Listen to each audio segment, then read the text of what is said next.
Yep, that's how it's set up when you go live. Interesting.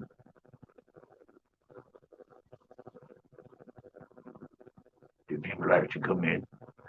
Yeah, it'll take a while. It's gonna slow on Monday, but don't worry.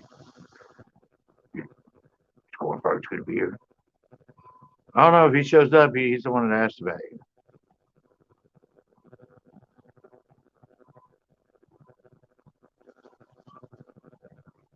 And just wait on the side. That's Joe, by the way. Hey, Richard, what is up? That was Joe.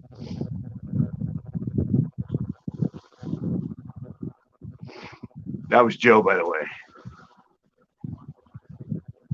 Only members only know who Joe is. I did an old MTV crib spoof, and Joe was the one that took you around my place and talked to the camera. So people are asking if I still had Joe. So I'm like, yeah, I still got Joe.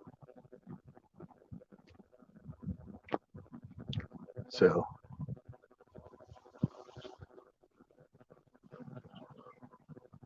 it is getting cold, guys. It's getting really cold, man.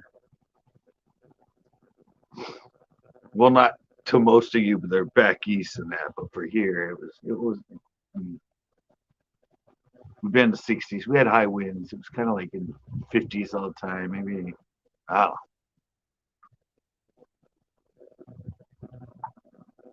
nights are getting a lot colder. The leaves are turning yellow.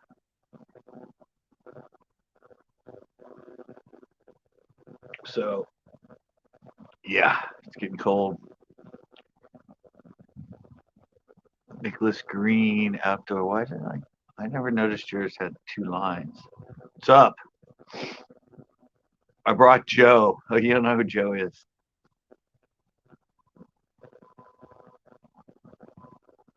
I brought Joe with me.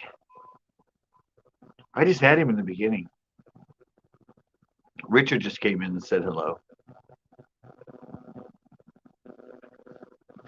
Nobody else has popped in yet, but well, since I haven't been doing fishing much, everybody's like getting bitter with me.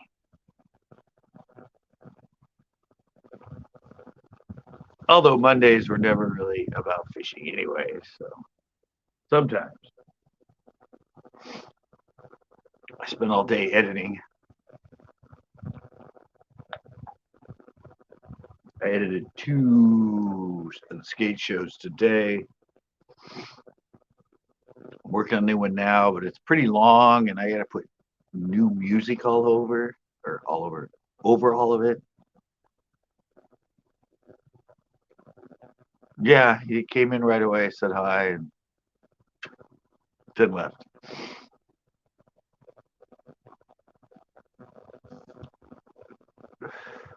Yeah, but I don't know. It's a long video. It had perfect music over it, but it's all copyrighted music, so I have to change the music every time. And I'm trying to find music that'll fit each of the different segments. I mean, it's actually it's a full length like skate video I did with different segments and everything else, and it has a band playing in it. It's called Couch Potato. Oh, I don't know. Like, again, something like made and created 35 years ago. So I have to wait and see how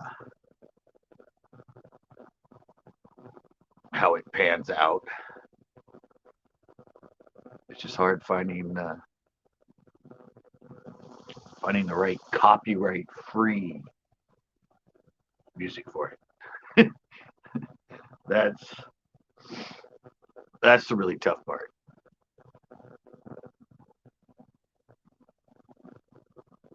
But I did have one of my old-time professional skaters. I actually commented on him on his YouTube channel. He actually got back to me and said, "Hey, buddy, glad to hear from you again. You remembered me. Hey, Johnny, what is up? I'm just sitting outside being cold. The wind's still up.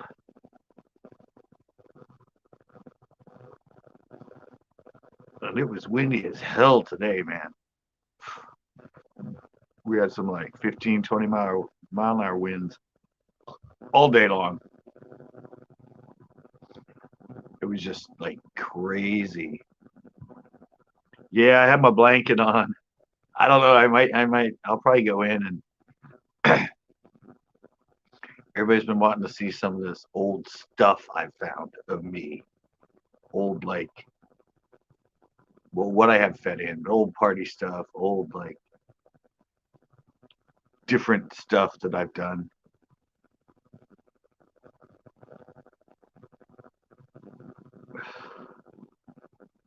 I put some of it on my members only.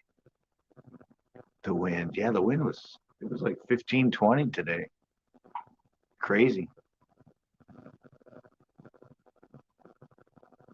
It was blowing shit down the street.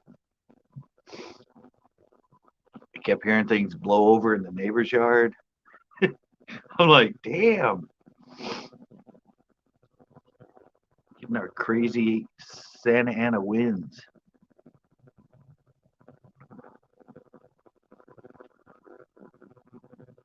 Just crazy. Been fishing at all, Johnny?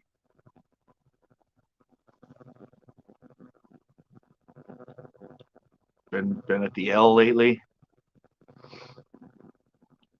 Probably be there again tomorrow. I have some testing out a new old camera.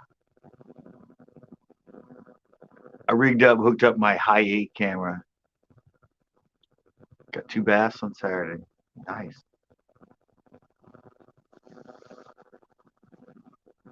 How big?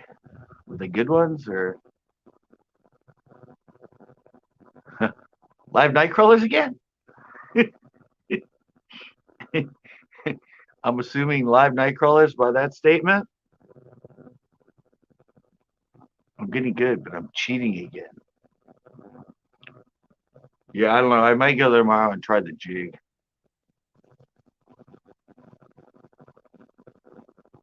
I might try the jig, or might try just a Texas Senko or Texas one of our gotcha sticks.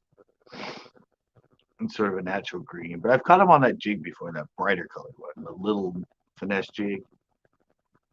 So I might go the other side where the signal seems to always be better, not by the docks, and just spend time over there throwing around that point over there that usually has some fish on it.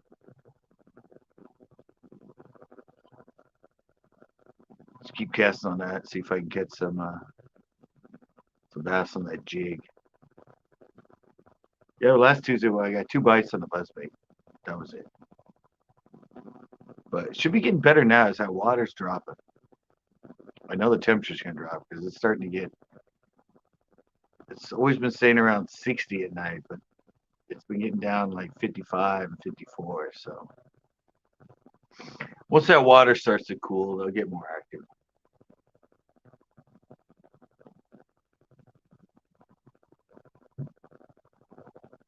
We'll start getting in their fall. It hasn't been fall yet.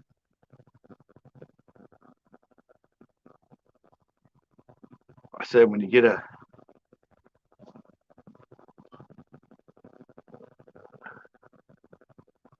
no, it's dropping. It still evaporates and drops off.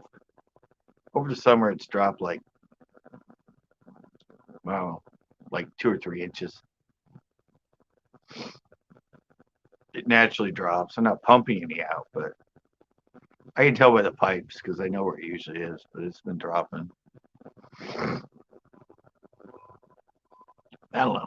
It doesn't take long. It doesn't take much of a storm to fill that place up. It's not that big. It fills up pretty quick. It's got 2 creeks running into it, plus all the street runoff. That's why they put the pumps in, because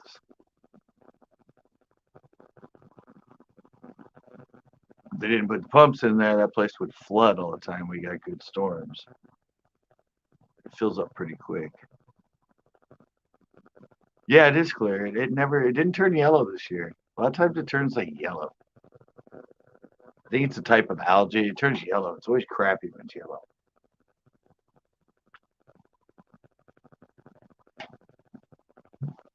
But and I've got the most in the fall last year. Yeah, what I was saying, when you get a really mellow fall, and there's no rain, no storms, it doesn't get cold. Fall sucks. There's no urgency or anything. It just slowly goes into winter, and they just feed normally. We start getting some storms, it starts cooling off really quick. They get really active to try to feed up before winter, but I don't know about that lake. They got so much shit. They can obviously feed on bluegills all day long in there. Hey, NJ, what is up? Oh. Tito, what is up? I still haven't downloaded any of your stuff, NJ, but I've been on another project lately.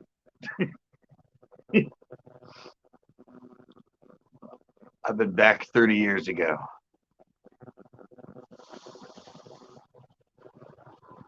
That's all I've been focusing on lately.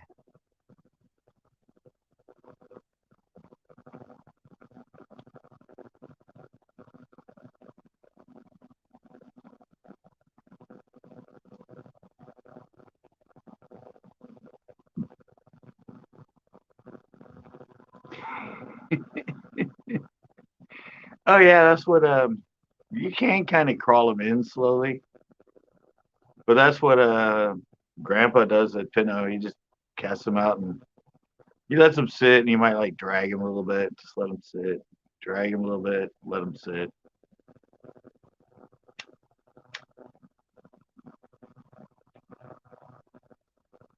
You're a live night crawler, you just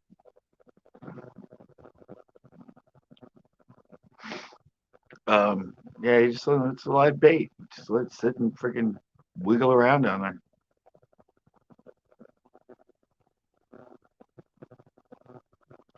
Where have you been catching them? You been catching them by the dock?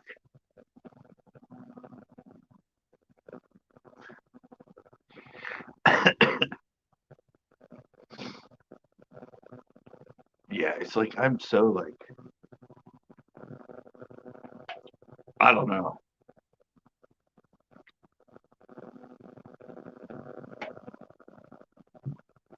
I don't even watch like I don't even watch half the fishing shows now. The ones I used to watch, I just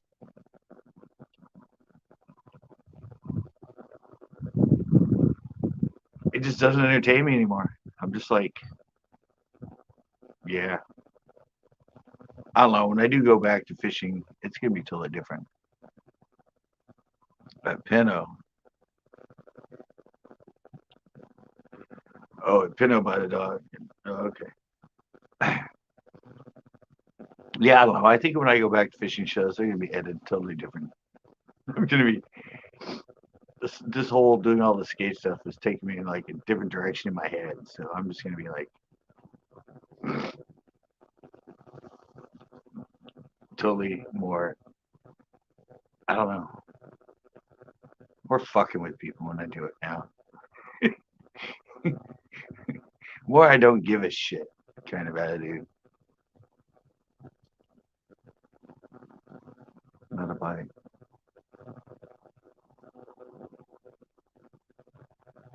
Yeah. I was just saying here, there's no, it's been such a mellow, do nothing fall that they're probably not get going here until like November. But it was, oh yeah, dude, night crawlers are like the hit. What up, Purple Gang? Yeah, Pinot and night crawlers is notorious.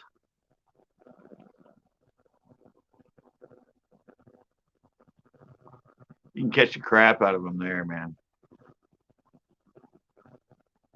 Night crawlers or yeah, it's just now getting cold. We've been like normal all summer nights, like 60, 62 sometimes. Now finally it's starting to drop.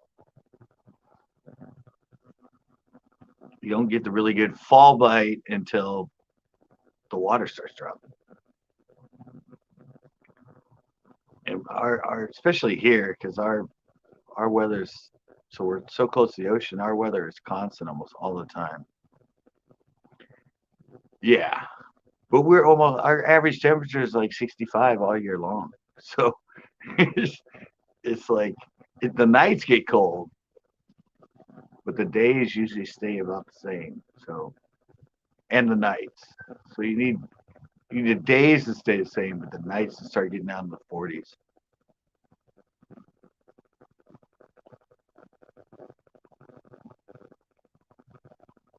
That was the cable guy. Was it Larry? Did Larry the cable guy come by?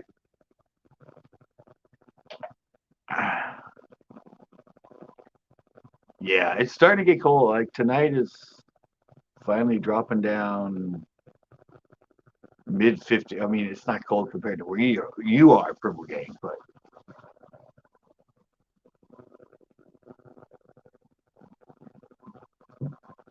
for us, we're finally we get this Indian summer,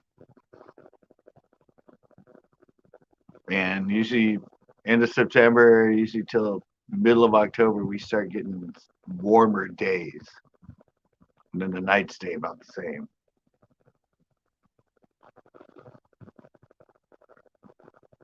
But today was windy as hell. It was like 15, 20-mile-an-hour winds. It was a cold wind. So, I mean, both the lakes I've been fishing lately, I mean, Illustero and Pinot are so close to the ocean that they don't get that warm in summer and they don't really get that cold in winter.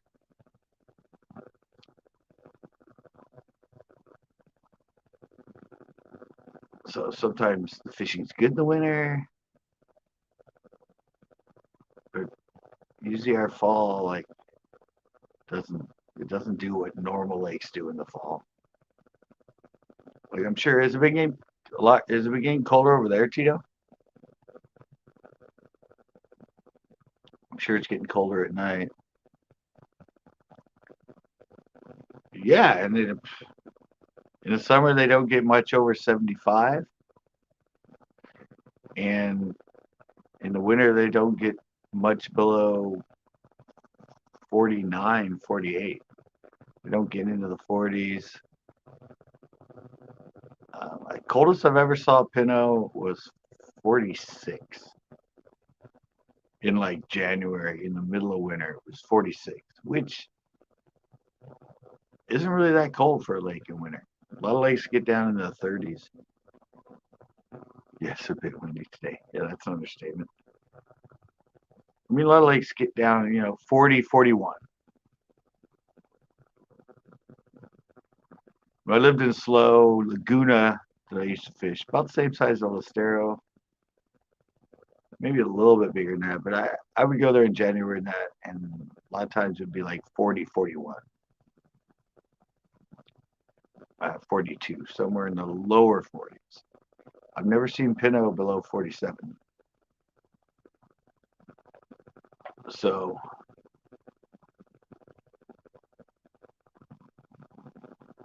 we have pretty good winter little lakes here.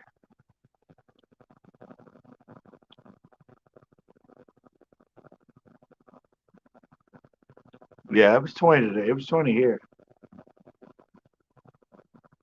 It started picking up last night. Sitting out here last night and the wind started picking up. And then today it howled. I was watching like cans go by in the street. Dust was like blowing across the street. And so in my neighbor's backyard, I kept hearing things fall down, things getting blown over. It's usually a fall thing, yeah. Usually in the fall we start getting some pretty hectic um, we get we usually start getting some of our Santa Ana winds and high winds. But it was definitely that way today. It was a cold wind too.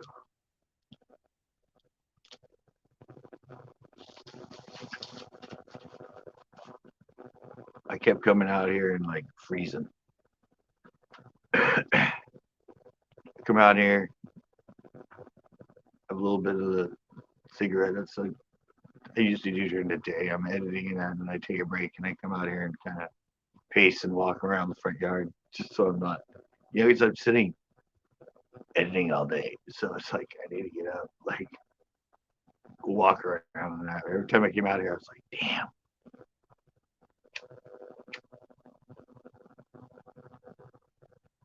it's freaking cold.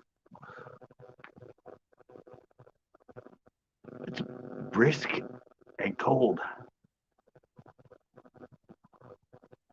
I was hoping Corn came in because I brought a. Well, you're not a member anymore, Tito, so you didn't get to see. You didn't get to see Joe. You didn't get to see Joe. Hey guys, Joe here. How you doing? I'm an old time friend of Scott's. Yeah. On the members only, I put up a.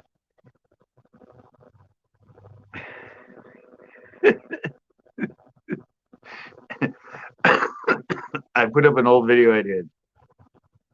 A Yo MTV Cribs spoof, and Joe's the one that takes you around my house and shows you everything. It's like crib style. But yeah, I still have Joe. Corn watched it and goes, are you still friends with Joe? I'm all, yeah, I still have Joe. Joe's still around. Super Mario. I don't think so. That's just old man Joe. Yeah, it's a pretty funny, but I don't think I can ever. Well, I put on members only because I can't. I can't.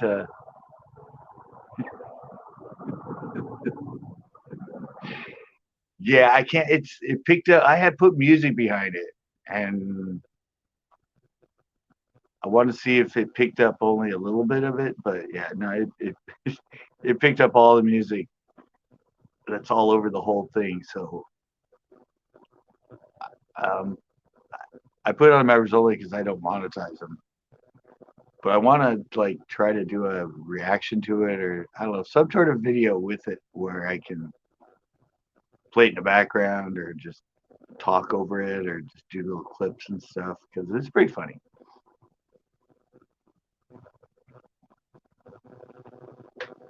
But the whole video's up there. I have another silent video I did with Cookie Monster and King Cookie Monster, and another puppet I have, and that one eventually will be on YouTube because it's silent and then it goes to the screen with the words, so I can just put some old style music over it. That one's pretty funny. It's about rats and some other things. I don't know. I was out of work for like a couple weeks, and I was bored as hell. So I just made some videos, just because I was bored. And this puppet one, the story of King Cookie, that's another fun one. but that was meant to be silent. So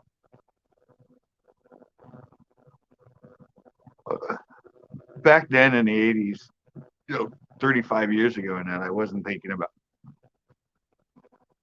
YouTube and being monetized and having to do non-copyrighted music and that. So, like all my skate videos, that's why I have to go through and change everything because they all have really cool copyrighted music over them.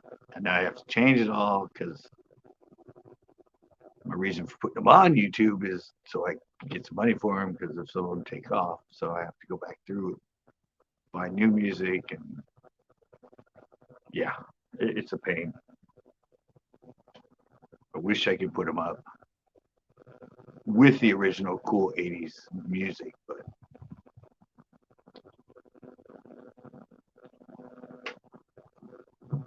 yeah, that's where Joe came from.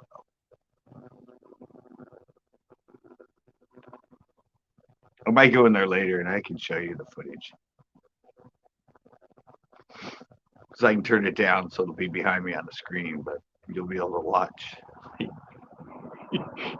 And you'll be able to see my crib that I had for 16 years.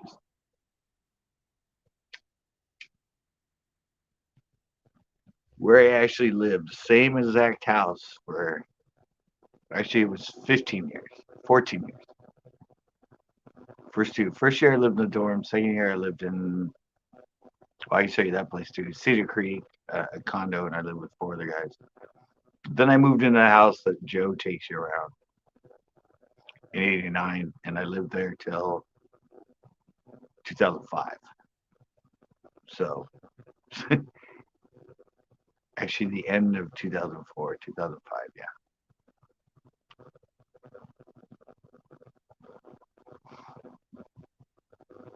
And I have a whole barbecue we did there with my girlfriend time, my roommate. For some reason, I documented the whole barbecue. Me cooking wings and just, I don't know, it's kind of funny. I fed that one in the other day. But now my VCR is having trouble. I've been playing all those old tapes, and now suddenly this VCR, the other one suddenly went, you could hear the audio, but no video. And this one started doing the same thing, but it comes up on screen and says, use cleaning tape. Because you used to have these tapes that you like push the button and it sprayed like alcohol or something, and then you put it in, and it was like fibrous tape, and so it, as the head spins around, it would clean it. Well, this VCR is now telling me to clean the tape, so I might have to find somebody and take it in and have it all cleaned out.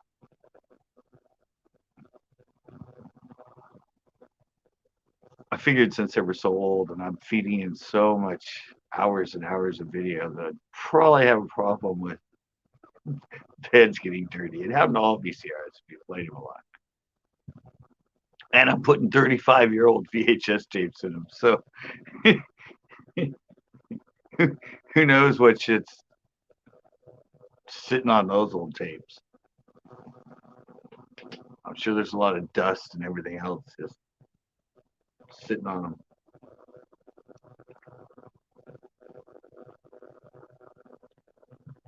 I still have a bunch of other random stuff to put in. So I think I have all the skateboarding stuff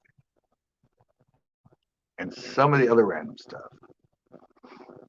But I have a lot of other random stuff. I think I still have like 30 tapes, maybe 20 tapes or something that I have stuff on that I still have to feed in.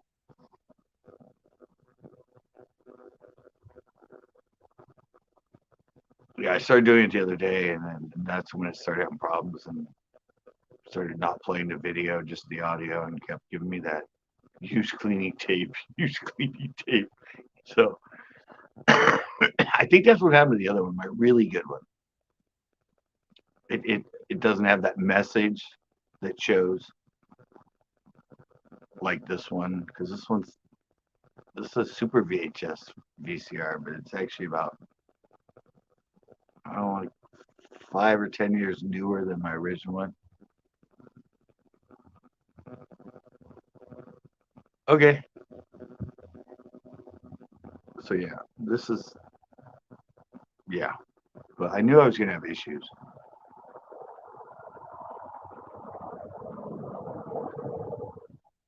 That was sort of the thing with VCR players. Because the head spins and it pushes against the tape, and that it has a tendency to transfer stuff onto the head and it starts getting dirty. So you do have to clean them periodically. But there's still places that, do that. There's still places that actually will actually repair and will clean up VCR tapes. So I just don't know what to do now. I'd rather have the really good editing Hitachi VCR cleaned and fixed than the one I'm using now. So, yeah, what started happening is it would play, because you had on videotapes, you had standard play, long play, and EP, which degrades the quality as you go through it. This one started not playing anything that was EP, the extended play. At first, it would play them and they would all jump and everything, but once it got to the standard play, the longer ones, it would play them fine. And then suddenly, feed this little one. Yeah, then suddenly it actually stopped playing the standard play, and then it came up and said, use cleaning tape. So these gave me a warning of what's wrong with it.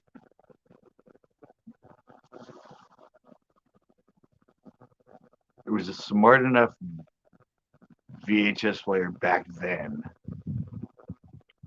that it tells you what the issue is. So I've stopped. I have one tape that I know is it's all my old fashion videos. I have all the footage of me filming, the raw footage of me filming all the girls out in different locations and everything that I use in editing of the fashion videos and stuff. And I found the whole 2 hour, it's like almost 2 hours complete of just having girls walk and everything else in my clothing. And so that'll be fun. And that one's all SP. It might feed that one in, so I might try that one before I get it cleaned.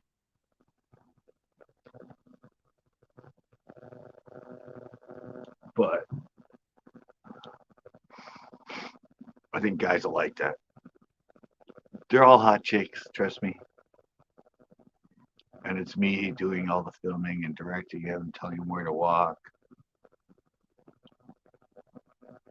how to, move, and where I want them to go, and everything. So it's pretty cool old footage of that. Because I always put music under it, so me talking to them, you never heard that in the video, but now I have my directions to them and what I tell them to do and everything else. So it's pretty interesting. I was watching some of it.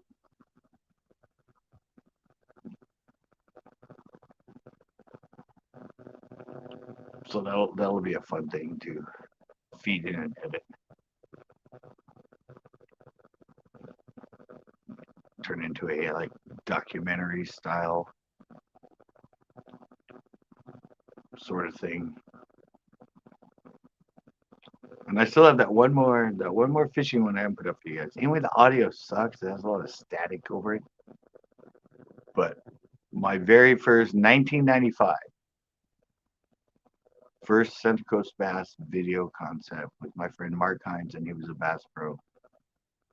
He's fishing and hosting and telling you everything he's doing, and I'm just filming it. I don't think I'm even on camera at all during it. You might hear me say something to him, but it's all him. I'm not even on camera. I'm not fishing. I don't have any poles with me. It's I'm just the like producer and filmer of it. But the tape ended up it's so old it has static on it and crackling and stuff. So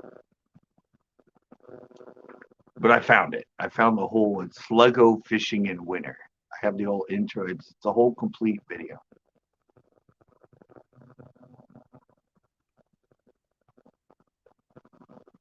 So I can't wait to feed that one in. I haven't put it in there yet. Well, I have put it in there. I just haven't edited or like rendered it to the point that I can put it on YouTube.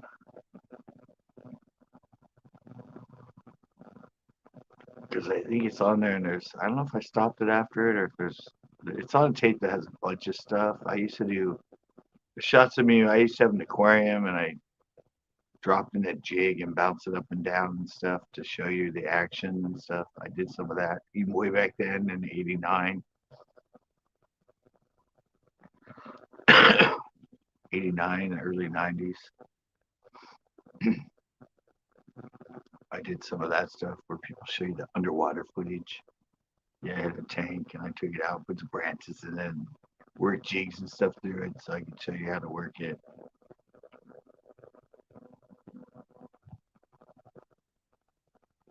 Yeah, I was pretty advanced back then as far as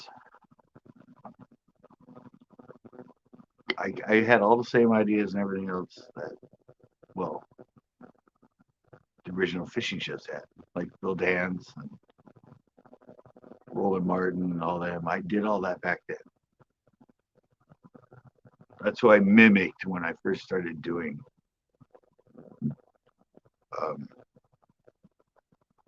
my fishing shows. It wasn't all this YouTube crap. It was making them look exactly like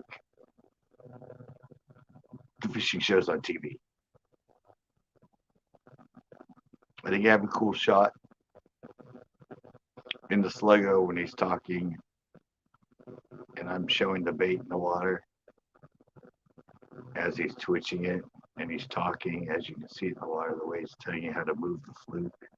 It wasn't a fluke, it was a Sluggo back then. Fluke came out of this. The Sluggo was first.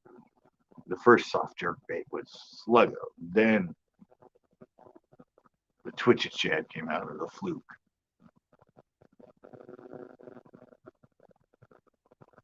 But yeah, I dubbed that into it. So it's a really cool video. I'll put it up sometime. I still have a lot of skate stuff to put up. I probably have another with what I'm finding and how I'm working them, plus some documentaries I'm kind of doing. Probably another like 20 or more skate videos or things related to skateboarding that's going to be coming out. And I'm starting to get recognized. I'm starting to show up. I said the ratio 1,600 fishing videos and only 12 skateboarding videos. So comparisons of what the analytics are picking up. Me as a fisherman compared to me as a skateboarder. Eh, it doesn't have much to look at right now. So, but if some of them start going, then some will hopefully follow along behind it. It's only been what? When did I put up the last one? It's only been like a month and a half maybe since I started putting up. I think I put up September 1st, so a month and a half. And even some of my fishing, my tips and tricks and that, sometimes it took 6 months before all of a sudden they like got in the search and got hit and started climbing really quick. So it's early in the stages, but I understand how it works. So I just need to get more and more and the same title and that stuff out there.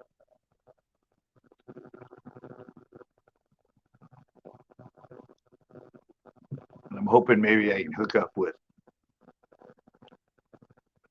the old skaters I know and maybe do some documentary and stuff with them.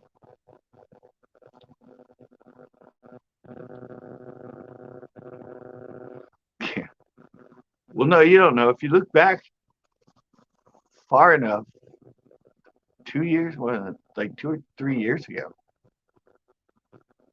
I did actually 3 videos on my channel, skate and fish, skate and fish, skate and fish. I did 3.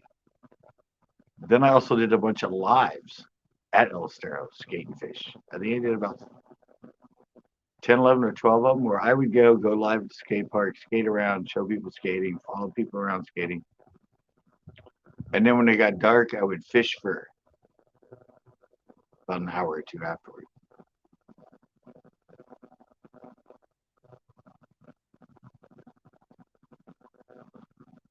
Yeah, no, I didn't combine skating and fishing.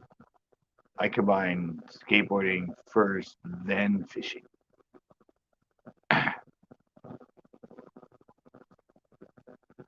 didn't. That's stupid. That's stupid to try and combine the two. It's like that's like that's why I don't like the fishing channels because that's something the stupid new fishing channels would do. Like I'm gonna fish my bait. I'm gonna fish my bait. I'm gonna catch a bass on a drone. It's like who the fuck cares? That's not bass fishing. I'm gonna catch a bass on a Barbie pole. I'm gonna catch a bass on an ice fishing pole. I mean, that's why I don't like it anymore. It's just fucking stupid shit.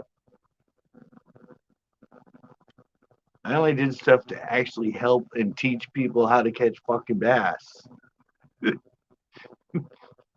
Not, I bought all the weirdest baits, the brightest colors, this and that. Will I catch a fish on them? Probably. Who the fuck cares? That's like childish YouTube shit.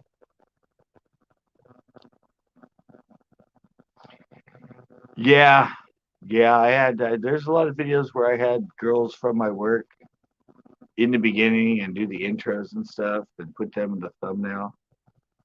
I was just kind of doing it for fun, but yeah, that's what I said. That's why I just don't. I don't know. If you try to be serious and do stuff for real on there with fishing, and then you have to think about you can't be honest in the thumbnail. You gotta lie. You gotta be clickbaiting. You gotta lie and be clickbaiting in the title. It's just like it's just become such a joke. But that's why I'm so over it.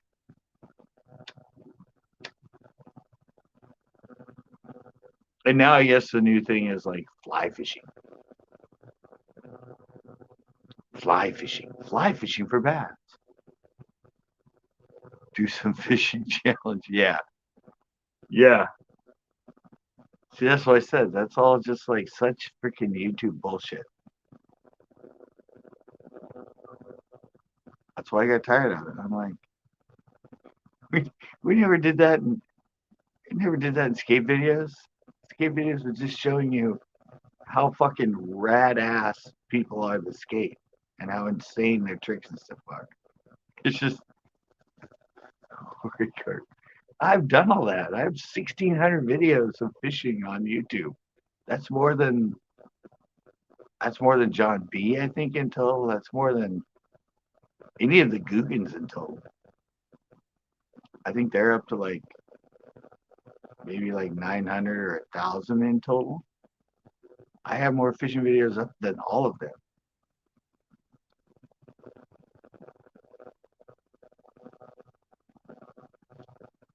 That's what I said. It's just like it got so do it blindfold. Yeah, I know. It's like it's just that the only way you can get views on YouTube as a fishing channel now is to do stupid, silly TikTok shit. That was never my intent. My intent was to educate and teach people how to actually catch bass, not be some cheesy ass guy fishing a Barbie pole or fishing from a log or all that other crap. Yeah, it's just, I don't know. It's just stupid. And then half of them, you're like, oh, it's springtime. Better do some spring videos telling you how to catch bass in the spring. And it's pretty much the same video they did the year before that in the spring and the year before that in the spring. Yeah, it's like it's fall fishing, summer fishing, and you watch every and it might be a new bait, but it's the same bait, just a hipper, newer version of the same bait. It's like there's nothing new in fishing. Fishing's been around for like bass fishing's been around for like 50, 60 years.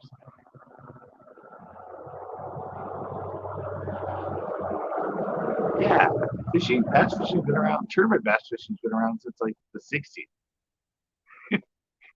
The only thing that's changed is the baits and the line and the poles and that. But I mean, the technique is exactly the same.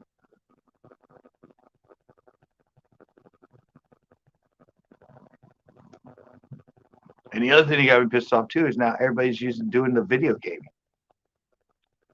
game fishing. Everybody has to have their boat with the Garmin 360, and yeah, basically. But I mean, turbot fishing's been around since the 60s, which is what 60 years now. But yeah, no, everybody has to have their boat with the freaking 3D imaging and the Garmin, and they're like watching the screen as the fish comes up and hits their bait and everything. I'm like, that's just so wrong. That doesn't. You should be able to fish without. You're doing it here. You have your bait out and you're looking here at your screen, and you're going, "Oh, there's one. Oh, yep. Oh, he's looking at it. Oh, he got it." I'm like, "You're not even fishing. You're just freaking looking at a video game." It's like, it's just stupid, and everybody's doing it now.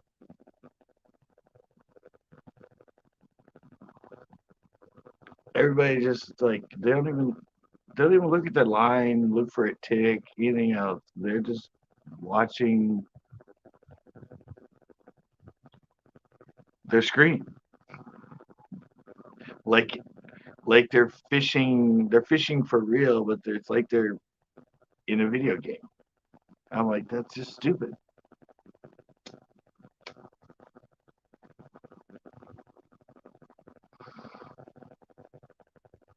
That's like the new thing. But I said now a lot of them are doing fly fishing. I saw a fisherman who's the new up and coming young fisherman doing a lot of fly fishing stuff. Weston Smith is now doing a bunch of fly fishing stuff. I'm sure it's gonna start taking off the other new up and coming big channels like Lojo and Norm and Kick Their Bass. And they're all of a sudden going to start doing fly fishing for bass because it's the new thing. It's just stupid.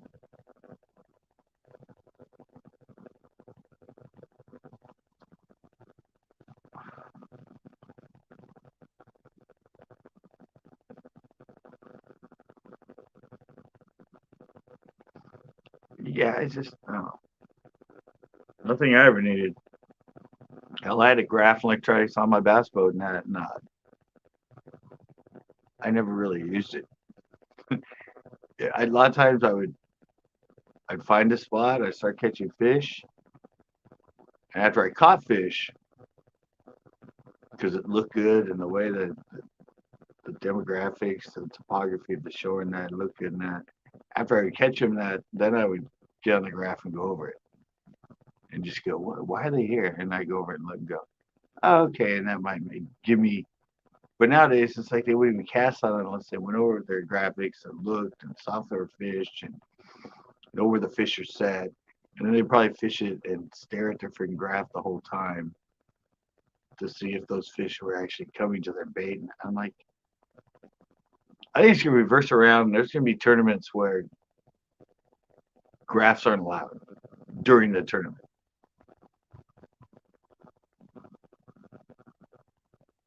You can use your graphs to pre-fish. And then when tournament starts, you might be able to have something that gives you your waypoints in that. But graphs aren't allowed during the tournament. You have to actually use your brain and remember once you get there where to cast and everything. Because it's just getting ridiculous. It's getting completely freaking stupid.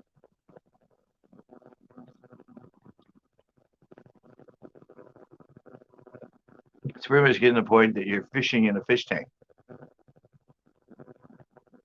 The graphs are pretty much video now. With their video, they can see. No, I'm not going to host any tournaments. You have to get permits and all the other stuff for that. You can't just show up and do it. Just FYI for tournaments. All that's just regulated nowadays. It's a pain in the ass too. You can't just show up, call a bunch of people out, and have a tournament anymore. Even at Pinot, even if you go to Pinot and that, you actually have.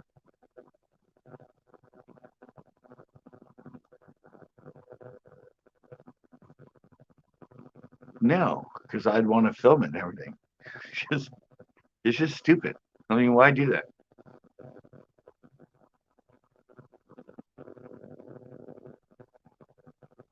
There's actually regulations and everything. Fishing game are at every tournament done and watching every tournament done. Even local clubs and everything. You have to have the permits. You have to have the tanks for them. You have to have the bags for it. You have to have. Yeah, it's all regulated now. You have to keep the fish properly cared for and everything else. I mean, you do a one-on-one with somebody just for fun, but to promote something and make it a tournament and that, no, can't do it anymore. Even back in the 2000s, the clubs I was in, you had to file everything, put everything together. You had to send to the fishing game. Sometimes, if there was too many tournaments on a certain lake, well, no, it'd just be too much work. I don't want to do that shit. You have to send it to them. They have to verify it. They have to. A lot of time, I mean, even back in 2005, 15 years ago, 16 years ago, you had to send them all in, all local tournaments in the area. Had to send it in. Yeah, if like 5 different clubs want to have a tournament on the same lake on the same day. Rail trap fishing. Yeah, they would tell people yes or no. Like, no, there's already 2 tournaments scheduled on this day. We can't have you there. That'd be overfishing according to their rules and stuff. So yeah, it's a lot harder than you think. And you have to have like insurance, liability insurance for it.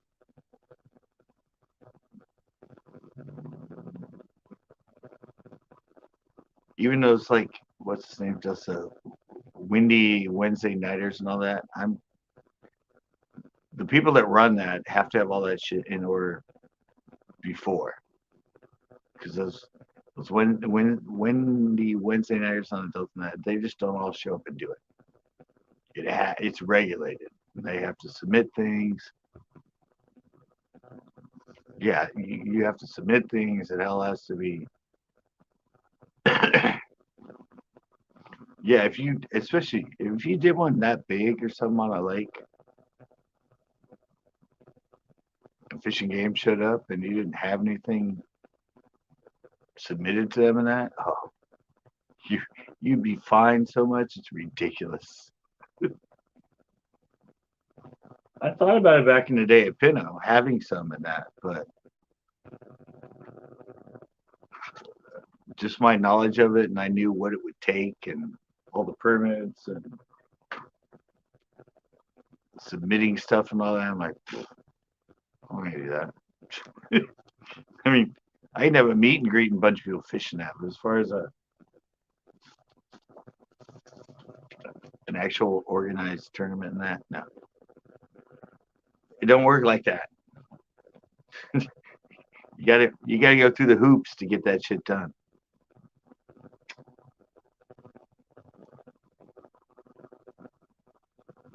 Especially in California, because we're so fucking strict with fishing game and regulations and all that shit. I mean, they're on it.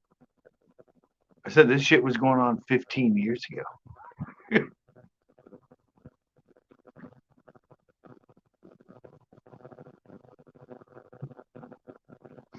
And even our tournaments back in like 2003, 2004, and that fishing game would show up. And they'd stand there and watch and see how things were done. Make sure the fish were kept in the water. Make sure that, like, how they were weighed.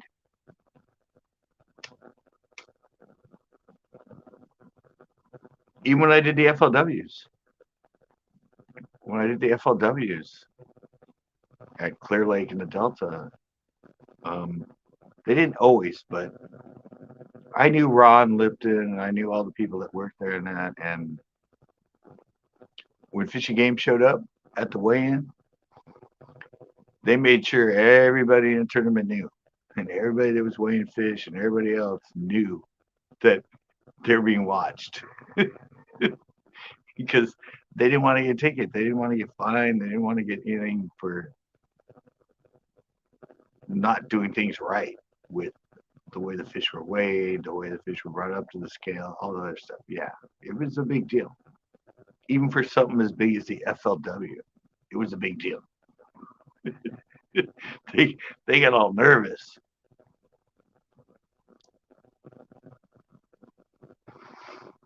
Yeah, I don't know how that's working now, but yeah, I mean, I started doing them. Well, I did the FLWs in starting what 2010. I did them 2010 to 2018, and even back 2010. Fishing Game would be there at the weigh-in. They'd make sure that everything was set, everything was done right. Yeah, it's highly regulated here in California. You can't just set up a shitty ass tournament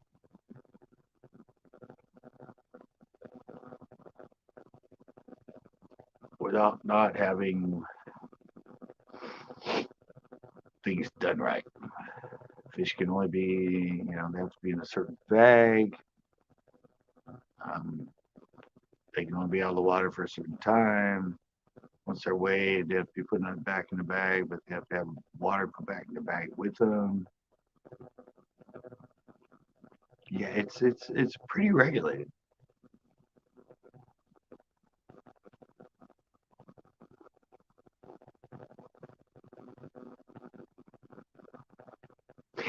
What?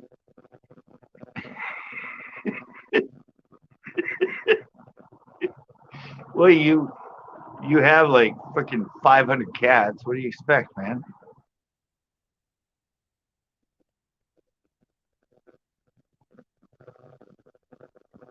All the cats invaded the ceiling and started falling through it.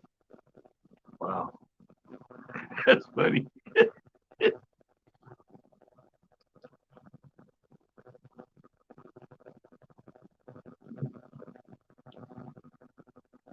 Yeah, that's what I said. Plus, too, Johnny, the fact that I'm on YouTube and pretty, pretty backed in. I mean, so old on YouTube that, and a lot of people don't like me on YouTube that are fishermen. So even if I tried to do something half-assed and put it on YouTube, I'm sure somebody would tip them off.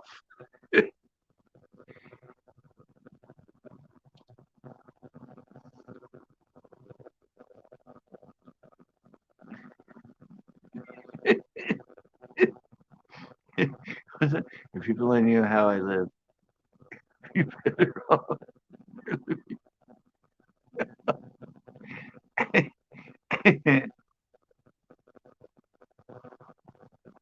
Well, everybody here knows. I mean, during my lives, you've taken us around your house and showed you your chickens in the hallway and a million cats running around everywhere. And the CCB crew knows exactly how you live. Even I was shocked. I'm like, what? Walk out the door in the hallway, and on the bench are like 5 chickens. At like 2 in the morning, just kicking on the bench. What?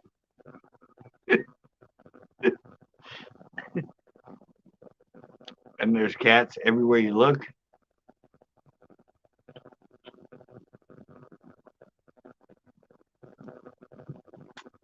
You need to get your own place, Nick.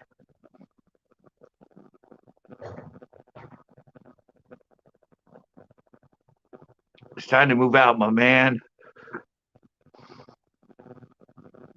Start doing more camping videos. Get your money up and get the hell out. Even I moved out of the house at 19. Wait, when did I move out? 20. I think it was 20 when I moved out.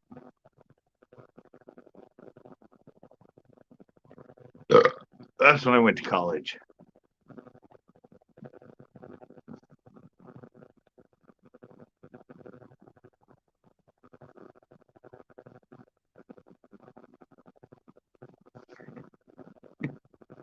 Yeah, I didn't. I was out of the house for what?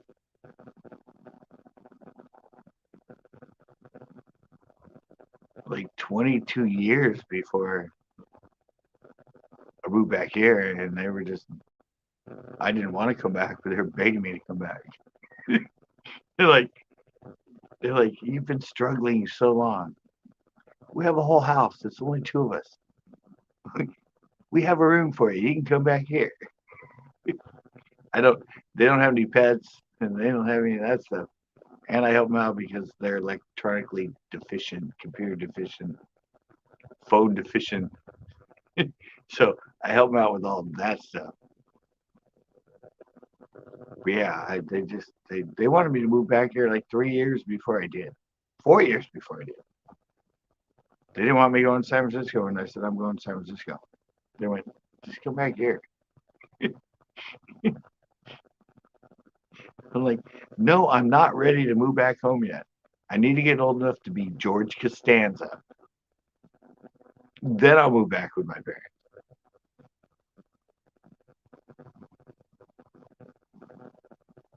It needs to have a catchy ring to it before I come back. I've been on my own for like 25 years, so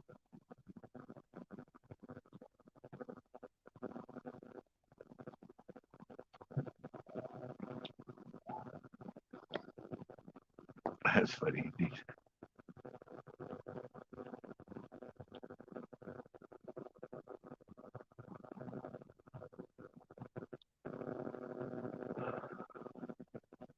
What do you mean? Well, move out on your own. You have the money. Are you making enough to get your own place somewhere?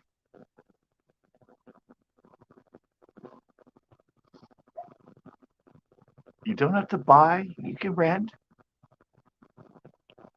You can rent a house. You don't have to buy land and build your own house. You can just get out of there.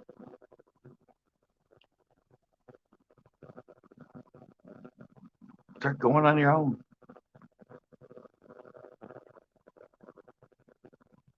I mean, I learned it on the fly. I mean, people take your money that doesn't exist. Okay, obviously, I don't know everything that's going on in Nick's life.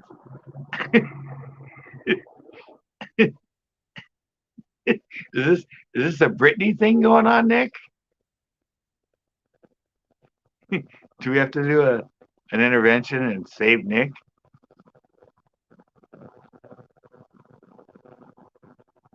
I don't mean to make fun of it, but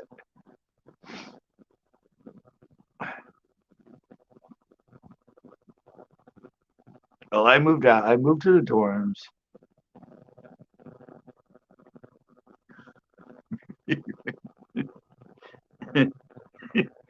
Yeah, I moved.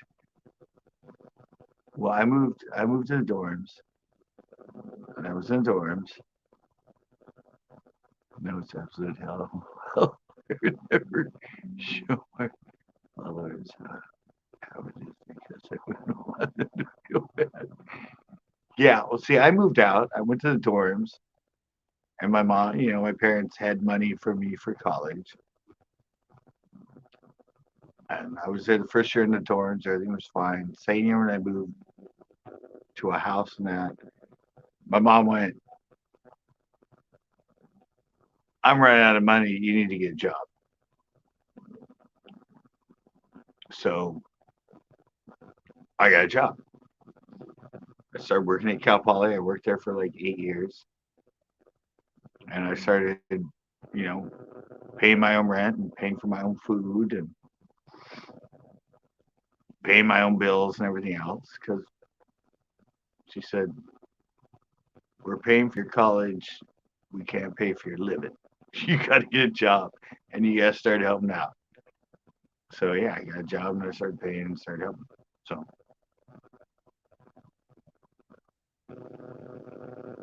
but then I got my own business and then I started borrowing from them again. So I, I started being the borrower again after I spent like, what, 80, I think I got a job in like 80, 89. And I worked there for like 8 years. And I owned my own business. Quit that job, started my own business, and then yeah, and I started borrowing again because my business wasn't made enough money to keep me going. But yeah, I'll be honest. She came down and said, "Hey, we're paying for your tuition. Um, you need to get a job so you can pay for your rent, for your house, and your food and everything." And I went, "Okay." So I got a job.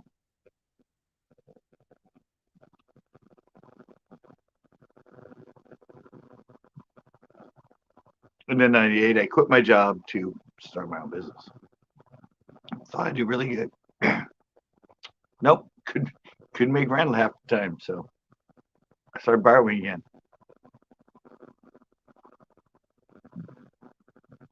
I was already graduating college, so they weren't paying for that. But I was shy on my rent a couple times. Not a couple times, almost all the time. Almost every month with my business, except for a few. And I had it for 11 years. Well, 7 years in Slow, another 4 years in San Francisco. But yeah,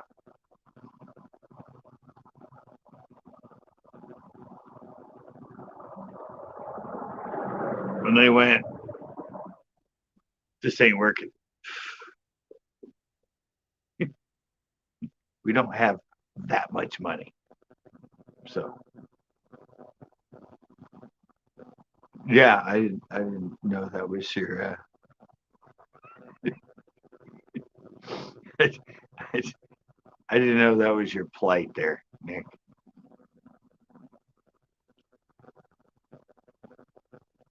You're not making that much.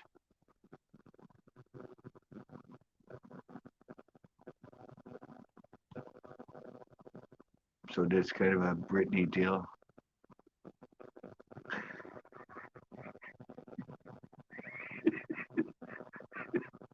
I'm just laughing at that last comment.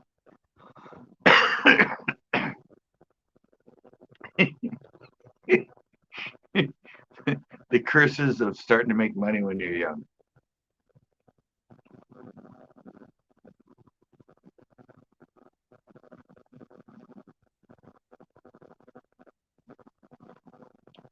Suddenly they're like, you make more than us.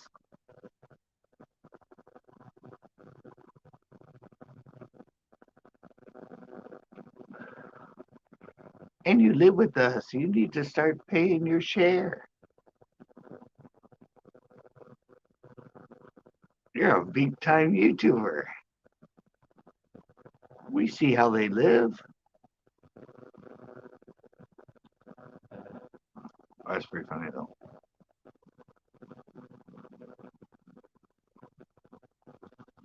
Core never came in. I so wanted to show him Joe. That's Joe, by the way. I had a whole. I was gonna spend the whole time being Joe, but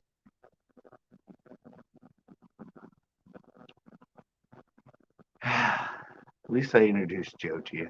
Maybe next week.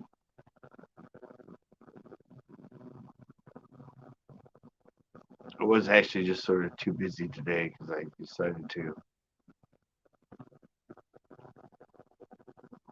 spend a lot of time editing. So, and I'm like, just trying to figure out music for segments. I mean, I had the perfect music when I did them 35 years ago, but I can't use that freaking music anymore. At least not to be monetized. So I have to find something that's copyright free and similar to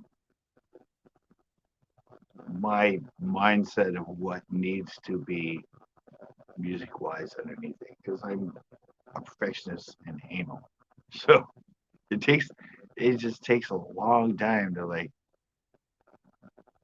redo some of the stuff I've especially full skate videos I did because I actually had the music in mind before I started creating it. Music was the driving force behind the segments and what I wanted to do. And now I have segments and I can't use the music, so I have to find other music that fits the feeling and the style of the video. So it's I don't know if you're not anal about video editing, you're probably like, what's so hard about that? But no, it's for me it's tough. I've been video editing for like 35 years, so that was always my focus.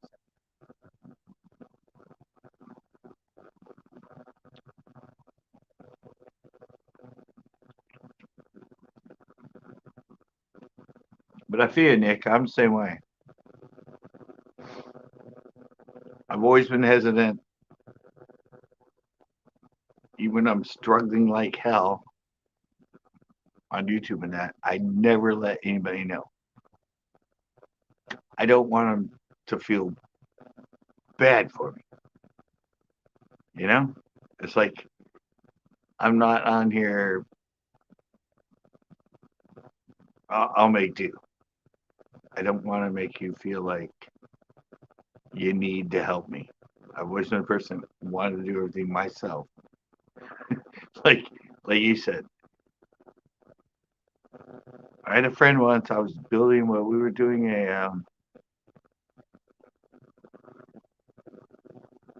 he was one of my models, male models for my fashion show. And I'm gonna have my clothing in my clothing store, and I was building. I did a fashion show at the farmers market, and I had a stage that I built. I could bring in the truck and everything, and bolt together and set up. And I didn't ask him to help. He was there, and I was setting everything up myself and trying to put all through. He goes, "Yeah, I'd ask you if I could help because you seem to be really stressed, but I know you like to do everything yourself and you never ask people for help, but I'm here and willing to put some bolts in and screw on some bolts if she'll let me." And I went, and it was kind of an epiphany. I'm like, what? And I went, yeah, yeah, I have some extra wrenches, grab some bolts, let's do this. But I kind of, with that comment from Nick, it's kind of the same thing. It's like, But that was the first where he pointed out to me that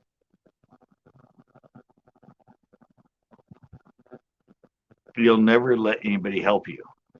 You always want to do everything yourself because it's always you doing everything and nobody offers. But he's like, I'm here to offer to help you because you seem to be stressed and struggling trying to put this whole thing together. So, yeah, that was one of my flaws in life. Is I don't ask for help. I always think I can put together a 40-foot fashion stage and put everything together by myself in 20 minutes.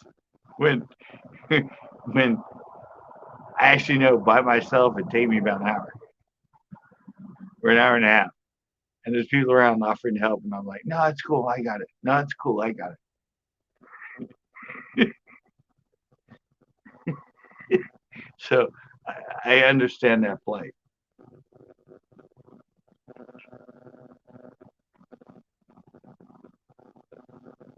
That's kind of like my ramp I built, my skate ramp, my first one.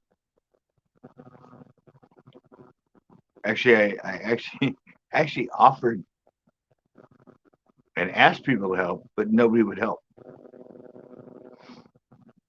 Not when I first built it, not when I had to reply it, repaint it, redo anything. People are like, oh, can I come skate your ramp? I'm like, no, I'm redoing it. You can come help me if you want. Like, oh no. I don't actually only have an hour. I'm a little bit busy, but when do you think it'll be done? Like, okay, you're, you're way willing to skate my ramp, but you don't want to help me. Would I need help redoing it or rebuilding it? Yeah, it was kind of funny.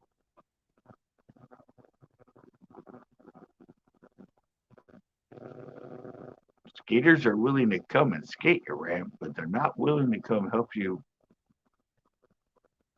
repair it. Or it was just a fact that I never asked. Thinking about my friend about the fashion show thing, maybe I just never said. Maybe when they called, I went, "Nah, I'm repairing it." Oh, okay. But knowing me, as being the first one to do it all myself, I probably never said, "Could you come help me?" You really help if you come help me.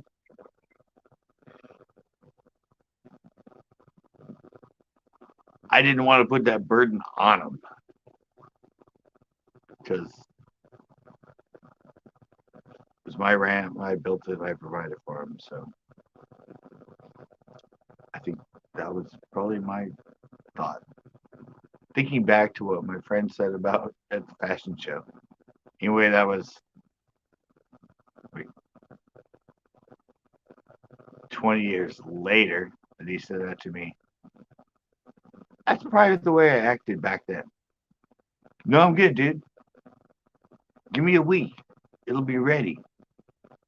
So, yeah, could you come help me? Because if you help me, we can get it redone in a couple days.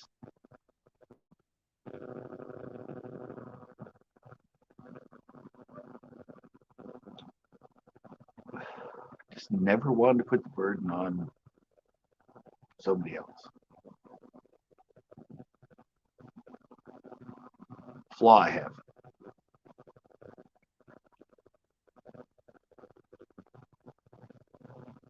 Plain and simple.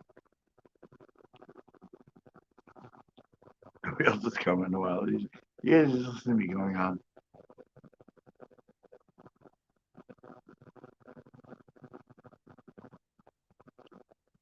This is when it's good. Scott just starts going off. he is, he just keeps going. He didn't care if anybody's commenting on it. He just keeps throwing out his life. And we like to just sit and watch.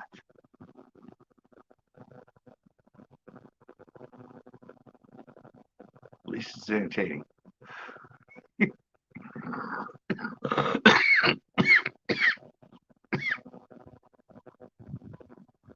I'm assuming it sometimes is all stuff that I could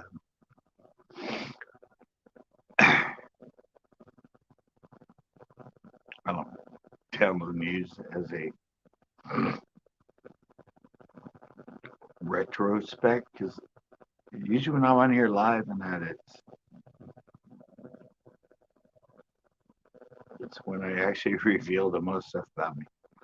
I just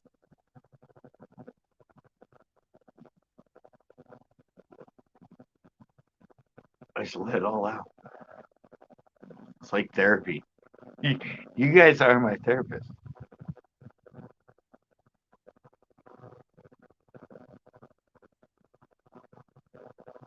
This therapist usually just don't say much. Throw a comment in here and there. And let you talk. That's pretty much it.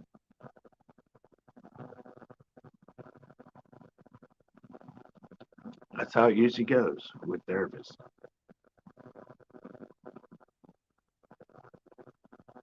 I don't know if you've ever been to one, but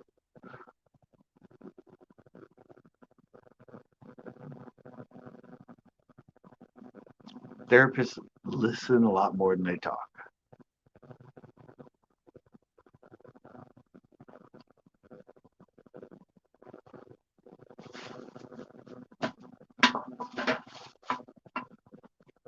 They talk a bunch, and then finally they go, well, here's what I've observed.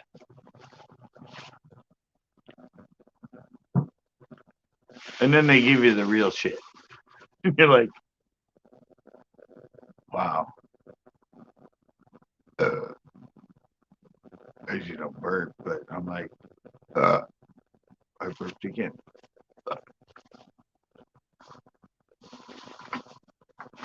I look at him and go, wow. You're good. I'm going inside because I'm going to show you some of this shit.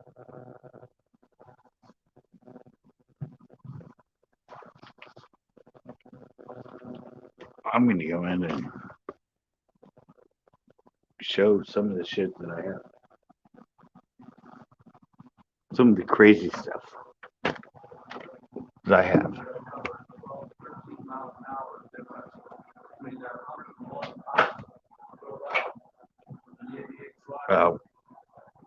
Game's on.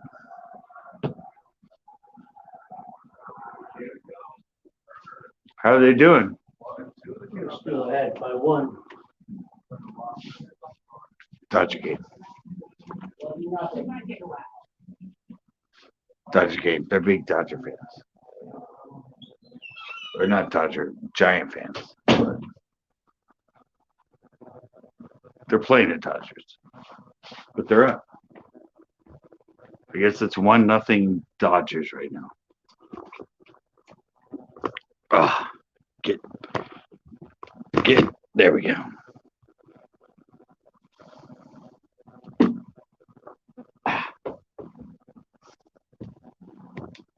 Sorry. I have issues. Alrighty. Well, there's still a couple people here. Alright, I'm going to start showing you some shit. Hopefully somebody chimes in and says, really? We want to see this part. We want to see that part.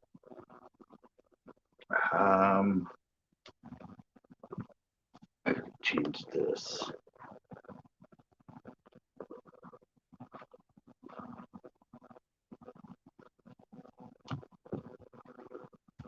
Change that angle so I can actually bring it in.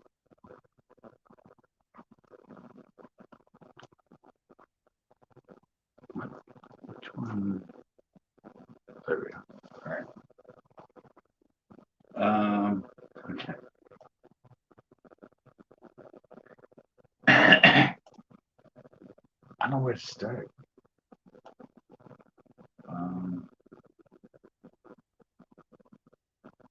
so much in here though. I think I already showed some of that one. I'm gonna look for some other stuff.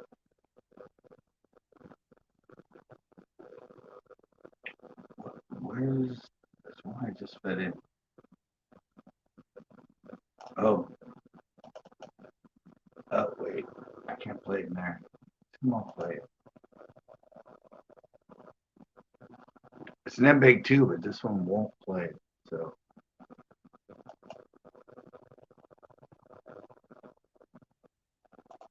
I gotta open a VLC player. Alright, there we go. This is a fun one. This is one I actually put up on my members only.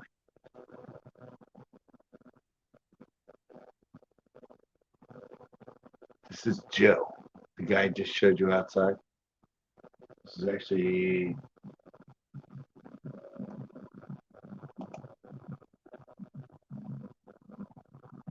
into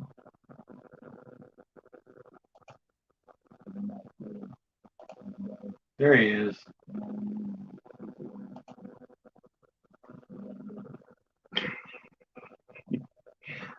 There we go. You guys just saw this out there. You guys got to see the puppet earlier in live. I don't know if any of the two of you in here are the same people, but yeah, this is a video I created 35 years ago. And that's Joe. And this is my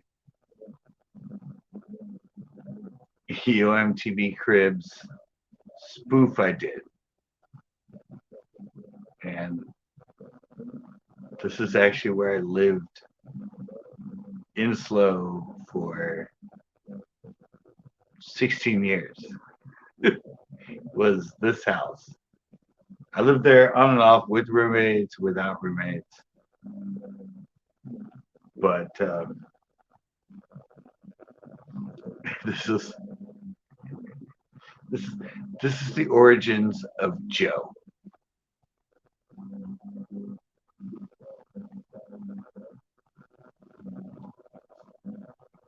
Yeah. This is where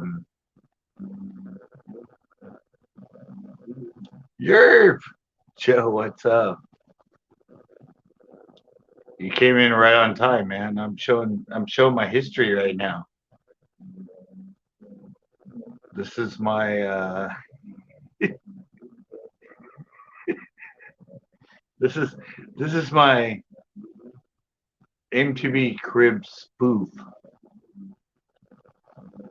I did with my puppet Joe. 35 years ago. So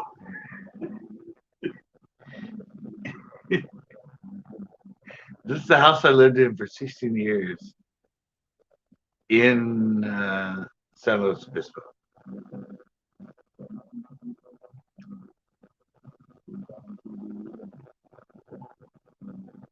I can show it to you right now in the background because it actually has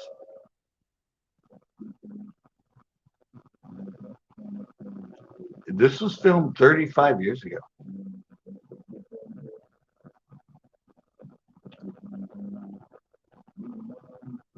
I think 32 years ago.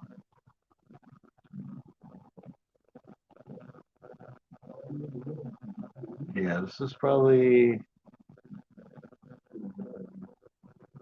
I think it was 89, 90, 2000, 2010, 20. So yeah, 32 years ago. Before the show creators. Yeah. This is 30 plus years ago, for sure.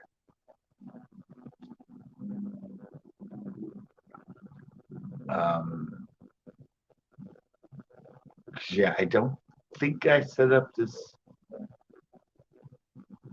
I don't think I set up this editing suite in my house, which I'm showing right now. That's what this is. It's my VCR to VCR ending suite that I did. That was the suite I set up. You see, this whole thing was edited all VCR to VCR with special effects boards and title. Yeah. So I'm pretty sure this was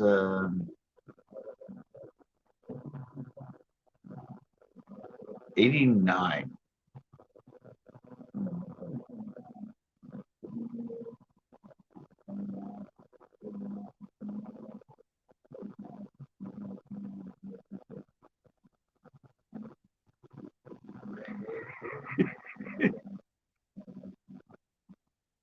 Yeah, no, I'm pretty sure this was 89 when I filmed this. Might have been like 90, 91 or something, but it's pretty much 30 years old.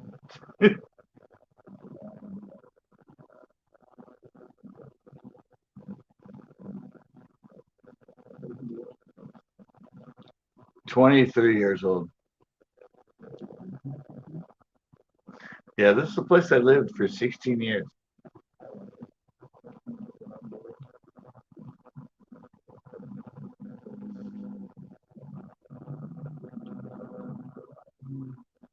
Might have been mid 90s, but still, I mean, it was done on the editing system I set up at 89. I mean, I said it's hard to tell because I lived there from 89 on. I love the stickers on my fridge. Right, there's my self-clothing sticker.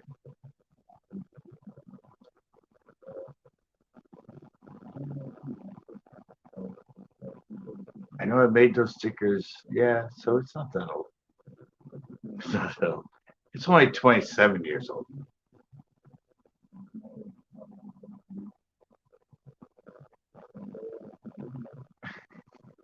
That's my roommate right there.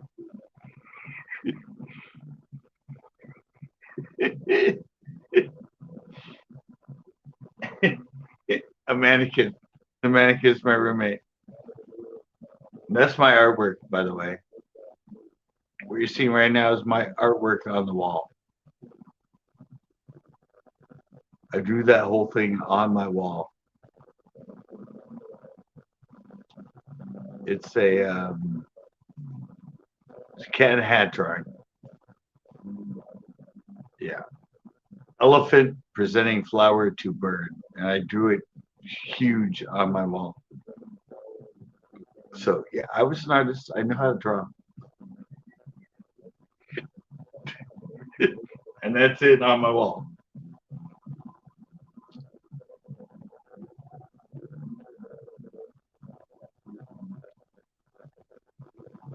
I put this up on my members only video because YouTube picked up all the copyrighted music that's under it. So,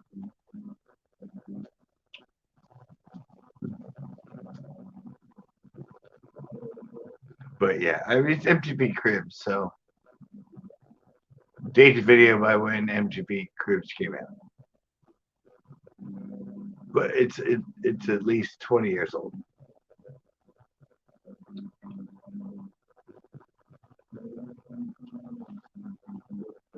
But yeah, it's like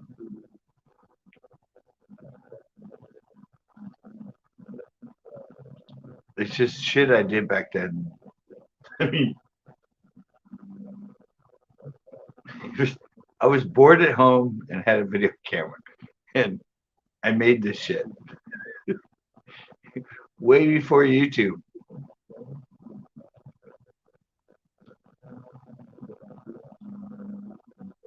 I've always been creative. I had the video camera in A6, and I always just loved filming.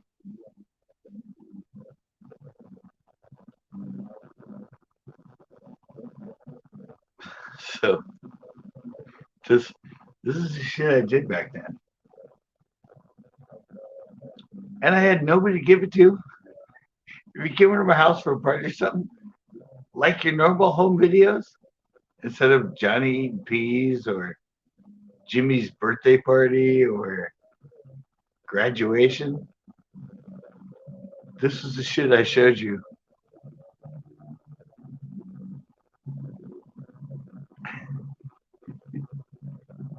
And see, I had the graphics and everything.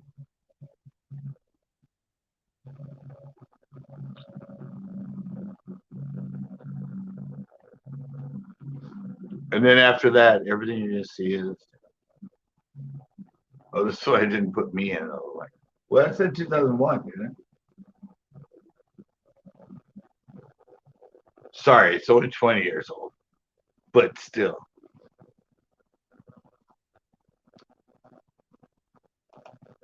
Here's another one. Let's see if I can find it. I don't even know what I named it. I fed him one of me doing a barbecue somewhere.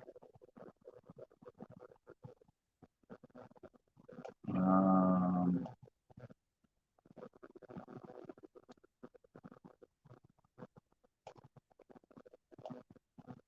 sorry, I'm trying to find it now. I know I fed it in.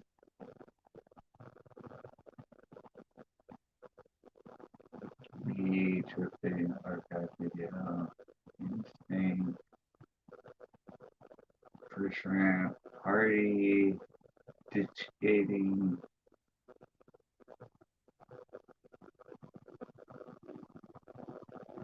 Where is it?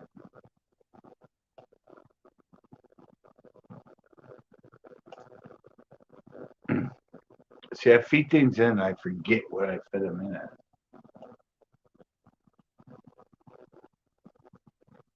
No, after I was done.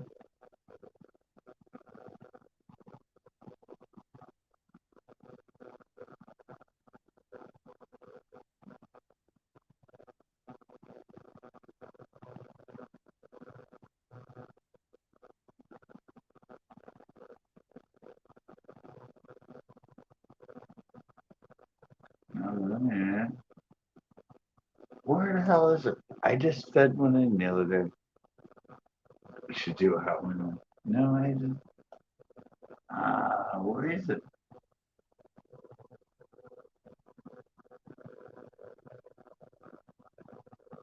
I just fed one in the other day. It was a barbecue.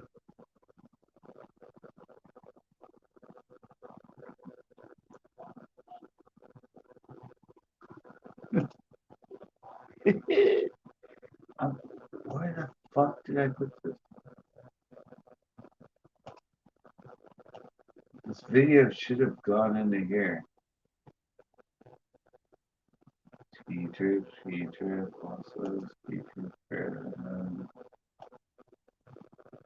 So they all feed into the same folder.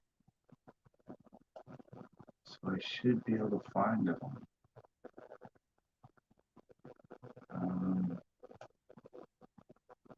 This one. And,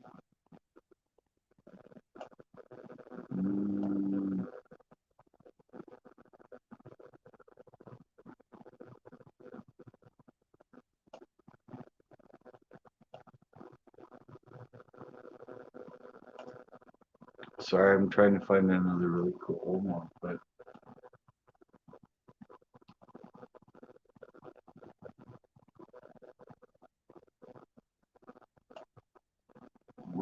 what the fuck is going on?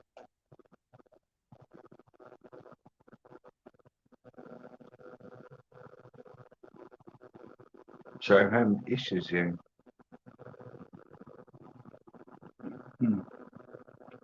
Oh, there it is. Shit. I'm looking for it. It says BBQs. All right. Never mind.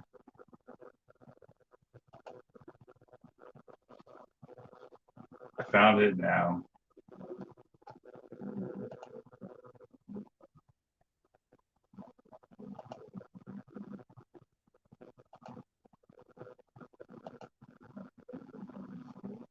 Sorry, it took me a while to find it. I'm like,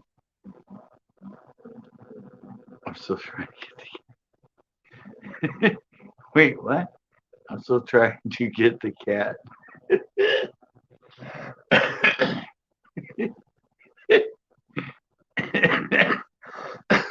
Oh, there we go.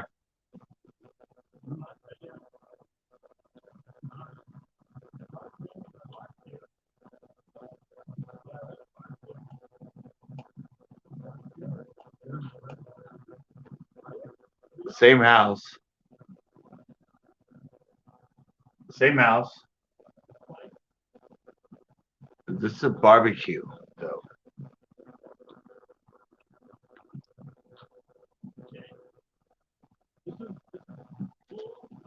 Yeah, that's actually me. Believe it or not, that's me.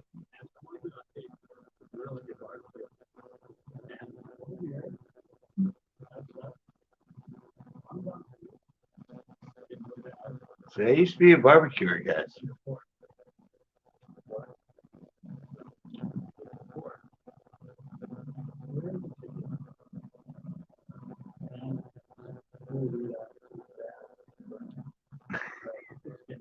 I wasn't a good barbecuer, but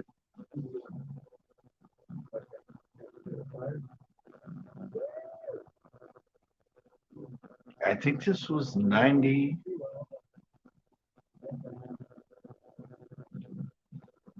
I think this was later 1990 when I filmed this. I have my fisheye on my camera.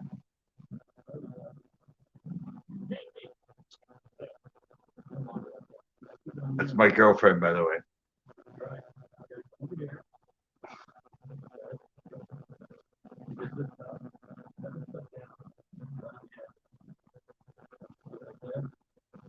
See, I was a good barbecuer. Look at that. Oh, the Giants are still ahead?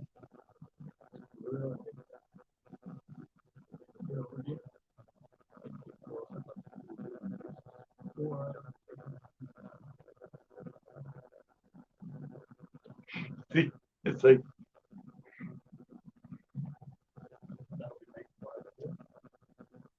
look at my hair back then. My hair was so stringy.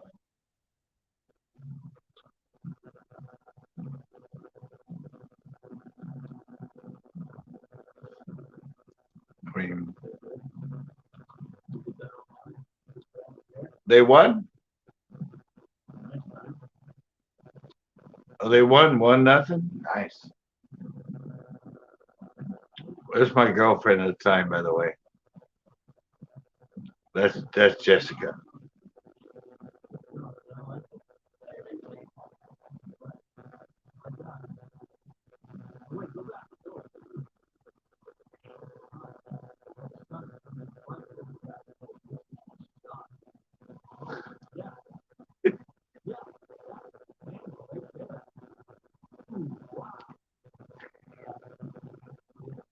This, this this is just me filming my girlfriend at a barbecue. And we had a couch in the backyard. And this is just me. I had a camera I always film from 1986 on.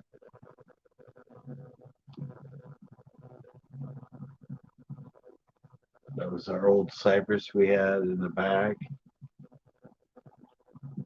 Totally old tree.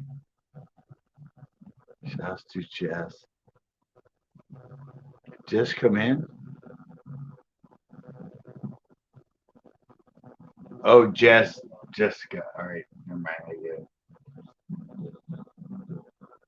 Oh, there's the earring. There's the earring I still had in that first fishing video. The cross. No, that's a new one because I lost the other one.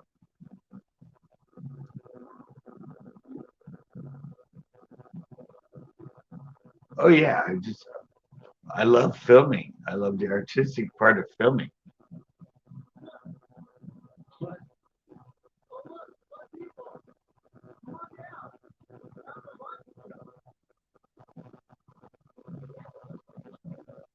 Oh, something oh yeah. Yeah, I filmed everything. I bought that fisheye. I still have that. I still have fisheye. I don't think it's that fisheye. Oh, look. I still have my high 8 video camera. I'm gonna start filming on this with the fisheye lens. I'm gonna start filming skateboarding stuff on the high 8 with the fisheye. But you can see that lens. That's the fisheye.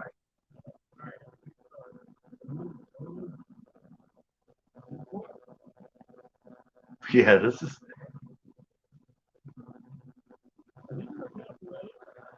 This was 1990.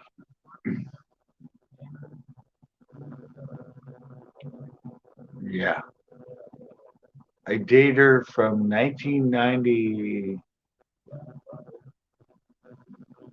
Yeah, I dated her in 1990. I think we broke up in December 1990, but yeah, this video is from 1990.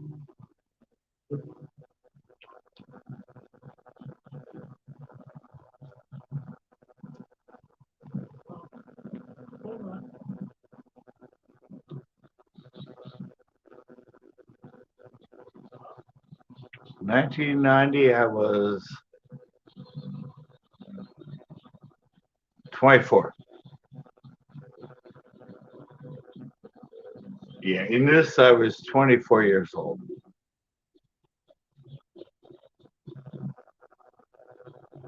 Yeah. I always looked a lot younger than I was. Trust me. Most people thought I was usually like 5, 6 years younger than I was. But yeah, I was 20. Yeah. I was 21 in 87. This is 90. So it'll be 24, 25. So I don't know. It's like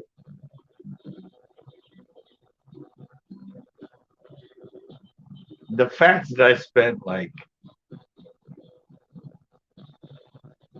no, I was a skateboarder, man. I was skating all this time. I was skating every day. I skated and I fished.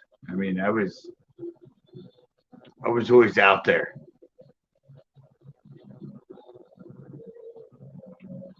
Yeah, I was. I mean,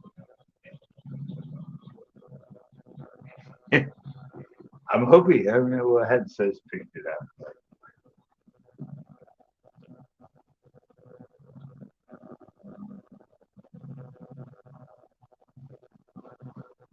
But you said artistic. Yeah, I mean, even 1990, many people did not have. Well, they had cameras, but nobody used them like I did, just to daily vlog. I mean, this this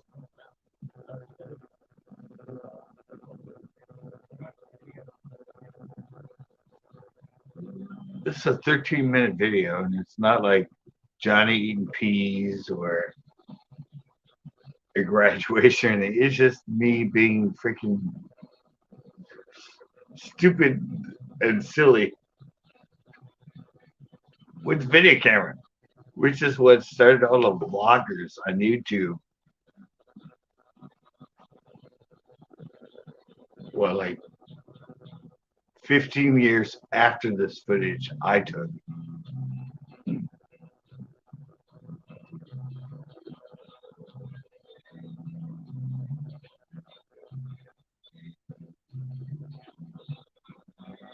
Yeah, this is this is basically me vlogging in 1990. I mean, I had a camera. That's what I did. I didn't have the camera just to. I mean, see, when VHS cameras and everything came out,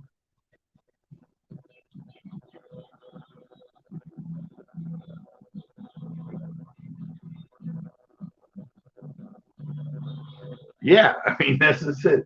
Like people that had video cameras used them for special events and graduations, birthdays, uh, all that other stuff. But I was out there in 1990, well, actually from 1986 on,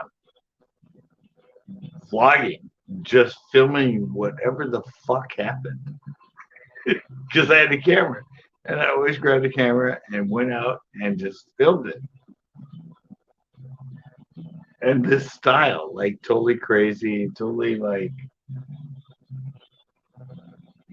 making it not just Johnny eating peas and make sure you get the still shot and that. I was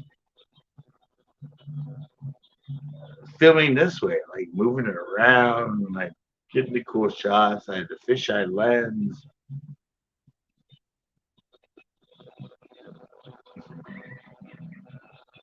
I mean, I was artistic way back then. Like,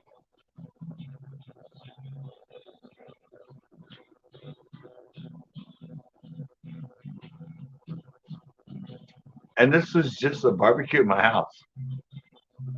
I mean, most people would have just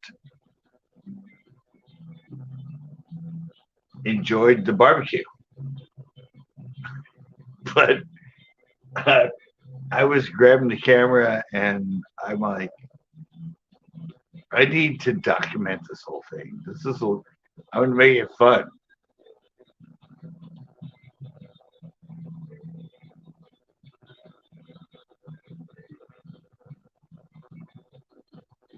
Yeah, I mean, see, that's just it.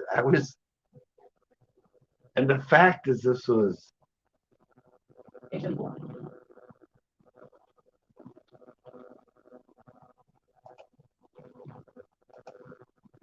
the fact that that was like, that was 1990. That was what, 30 years ago, right? 2000, 2010. Yeah, I was the original vlogger.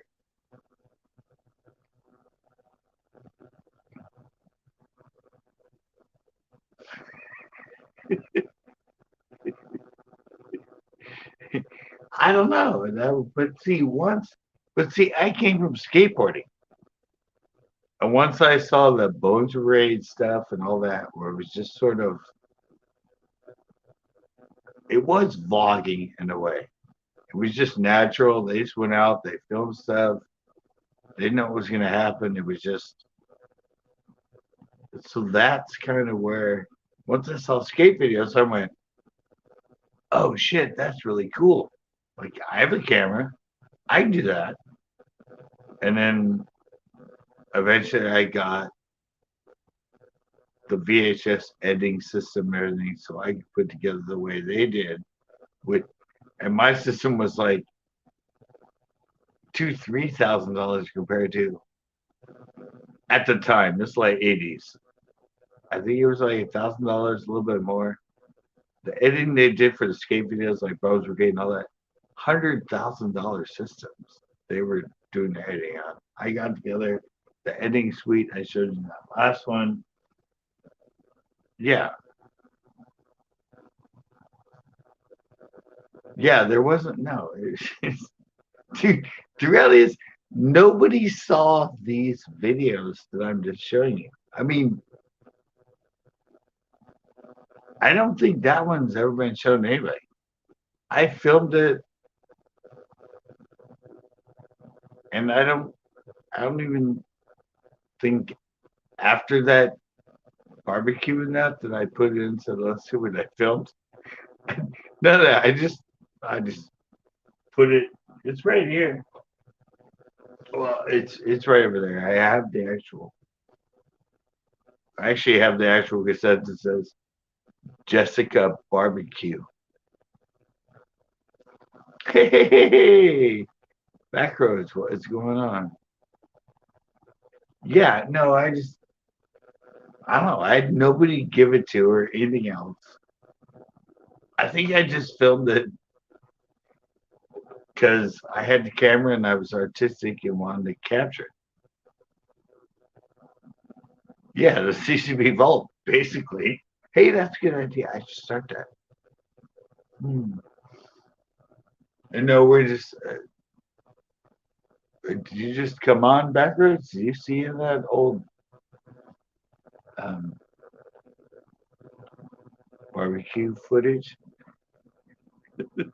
I mean, there's so many. I mean, you guys look over here. Well, see that box right there? That box has another like at least 20 tapes in it. And over here, I don't know, let me get the angle. It's upside down, but yeah. The vertical tapes are ones that fed in. The other ones are ones I haven't fed in. Yeah, I've been. Yeah, just gonna. I've. Yeah, I don't know. I mean, see, I have things like this shit. Scott, TV video.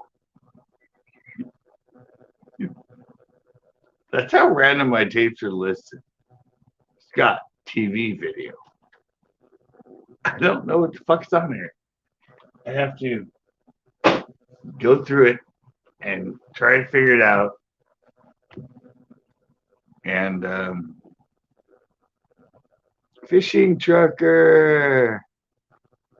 Yeah, so I don't know. It's just really, it's just really weird. Like I said, I've been a vlogger. Now it's a term, but I've been a vlogger since like when I first got a camera in 1986. I would just take it out and film anything.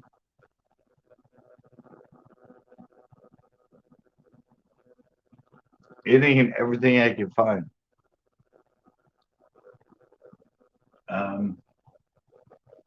don't know. I'm gonna see if I don't know if I have.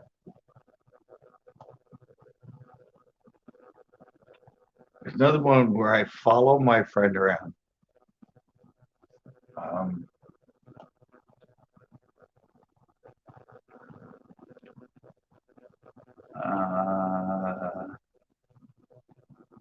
I don't know if I fed that one in actually. It took me forever to find that video.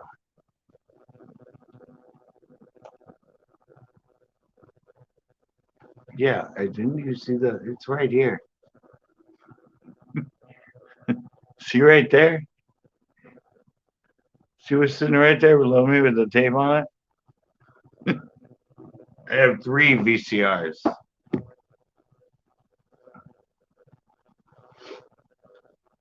I'm trying to find.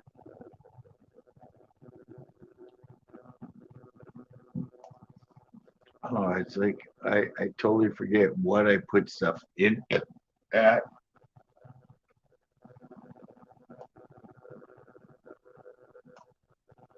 All right, since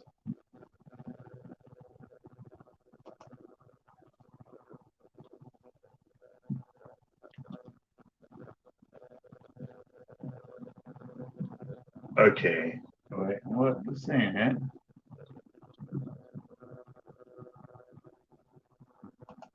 That's one of the years I already saw. Well, original.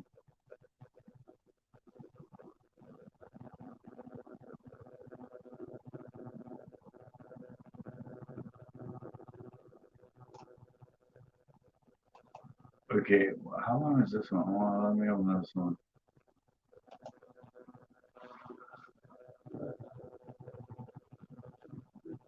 Okay.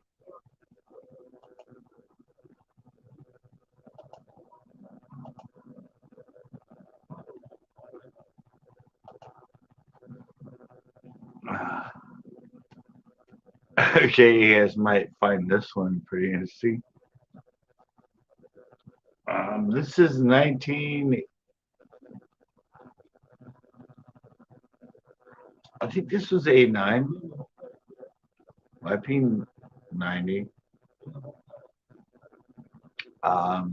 This is this. I went on a ski trip for Cal Poly, snowboard ski trip because I was a snowboarder, skateboarding into snowboarding. This is footage of me filming the ski trip, and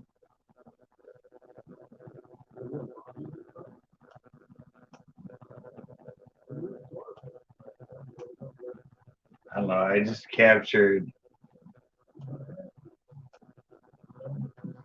I just captured.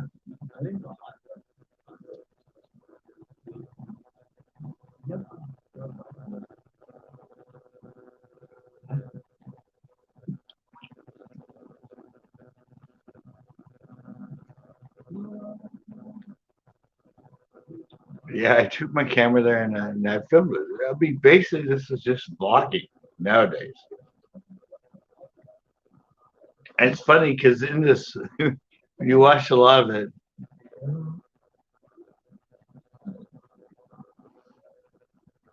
when people see the camera, they're like,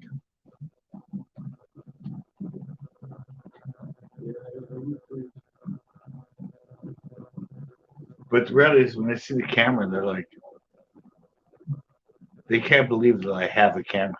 I mean, this this is 1989, 1988 or something like that. People are like, you have a camera? I'm like, nowadays, nobody would think about it. Everybody has a camera on the planet Earth now. Back then, nobody carried around a VHS camera all the time.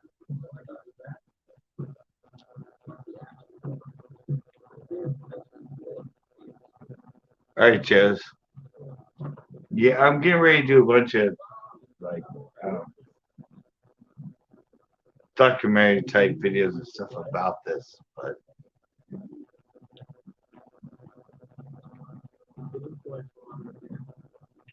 look at the games I have on video. I mean,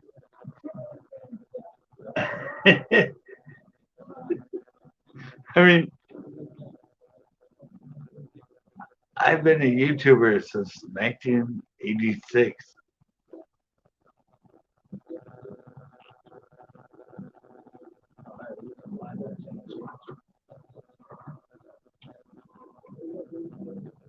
I mean, the reality is, who went out?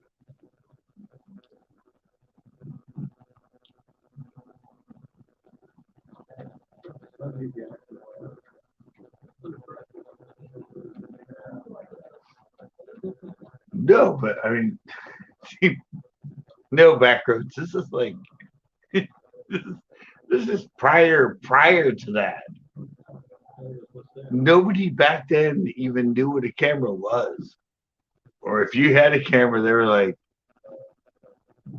just nobody had them. Nobody did this shit 35 years ago. I mean, this is this is 1989. What? Sorry, not 35, 32 years ago. This is me filming on a ski trip for Cal Poly in 19.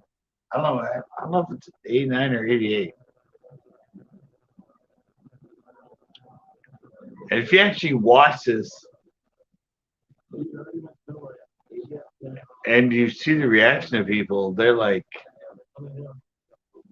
is that a camera? I'm like, what the fuck you think it is? Are you recording? Like, yes, I'm fucking recording. I got the same stuff you get nowadays. But this was 32 years ago.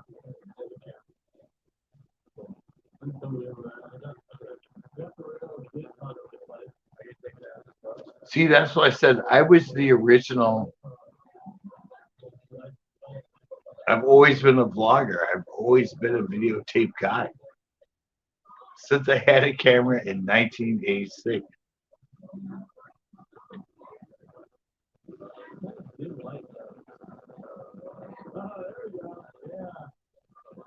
This is always what I did.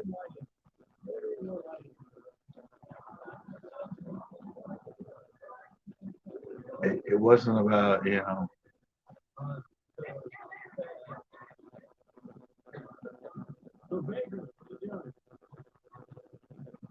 yeah, I mean, that's it.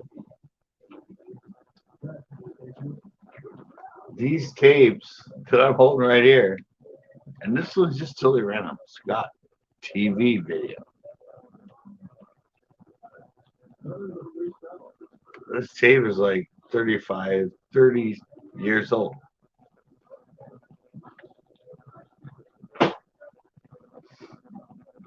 This video is, I think it's 88 or 89. I think this might be 88.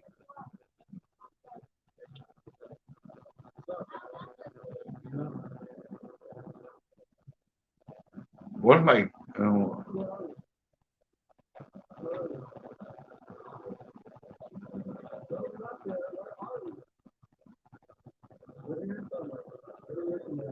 I mean, see, this is the same shit that YouTubers do now, almost 30 years later. And I was doing it back then. I had no place to put this. I had nobody to give this to. There wasn't email. There wasn't anything. The only way people saw this footage was if they came to my house and I put it up in my VCR to have them watch it. And that's just what kind of freaks me out. Because I'm like, I said,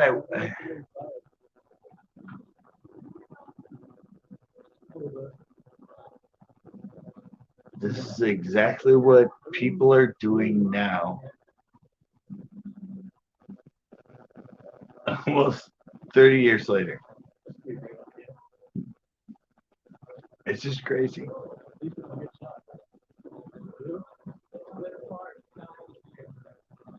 It's like,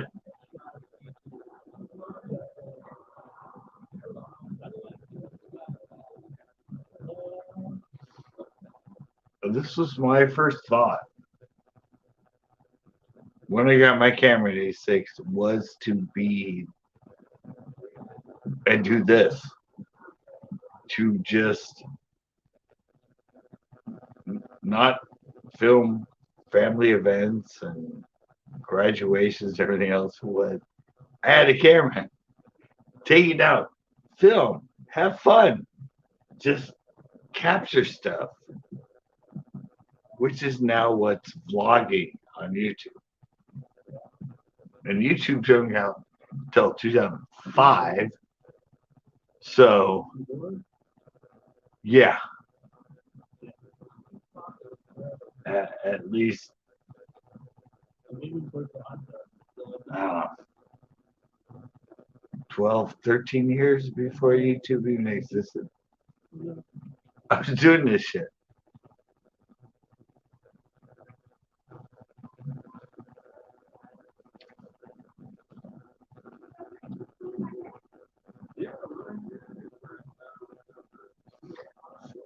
It's just, I don't know, it's crazy.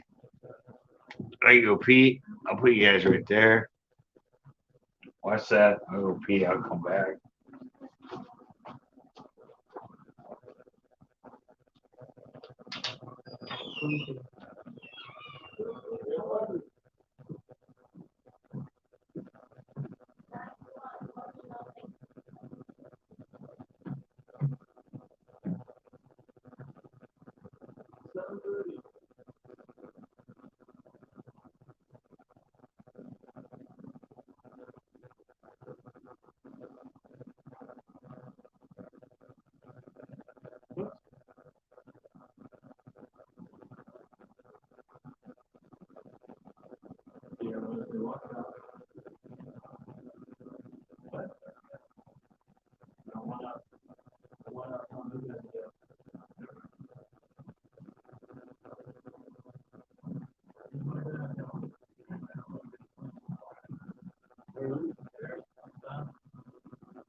Yeah.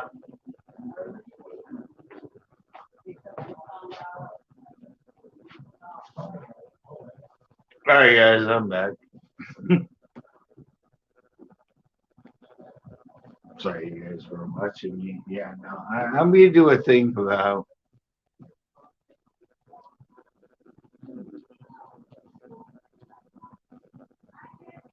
Oh, sorry. Over.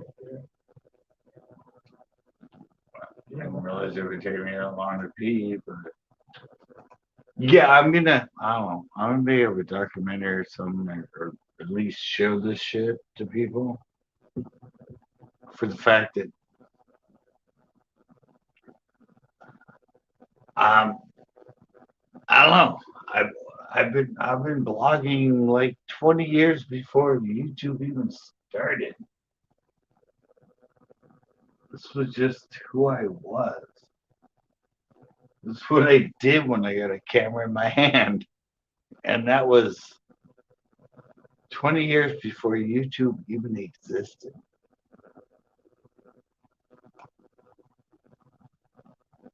I think it's on this one.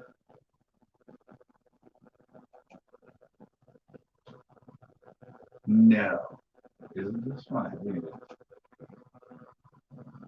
Sorry, it's way towards the end. Um, Snowboarding. Here it is. This one is really weird. This is, well, I did some snowboarding footage.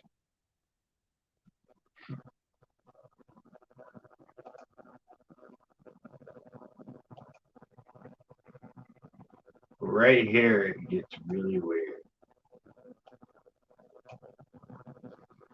After this, I film. Um,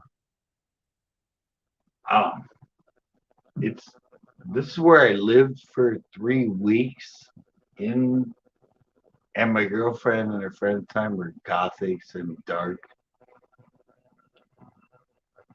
and most people on here don't think of me as an artist but a lot of this footage you're seeing right here.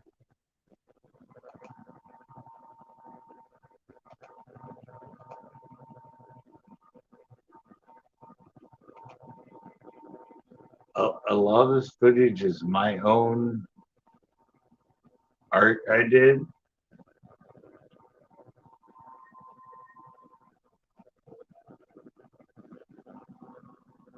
A lot of stuff I drew and made. Um,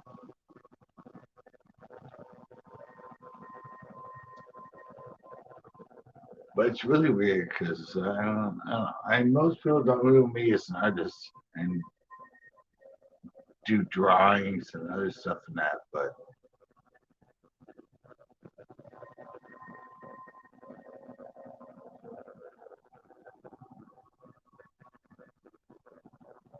something I filmed when I was there. I was actually really depressed at the time.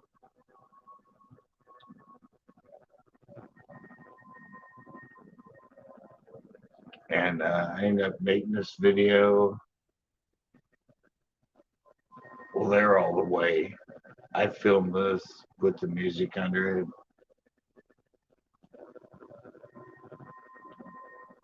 But I was kind of going crazy. Actually lost like 20 pounds when I was up there snowboarding.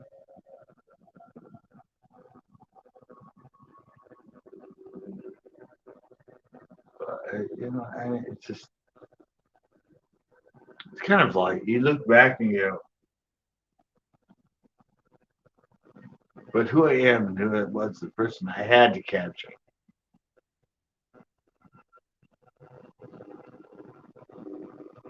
So I spent the time to film this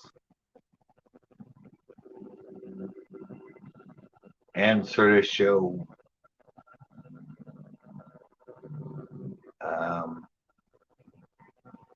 I don't know. I don't know why I filmed it. I was an artist, and I don't know. I kind of wanted to capture my surroundings at the time. So this is a Boreal in Tahoe.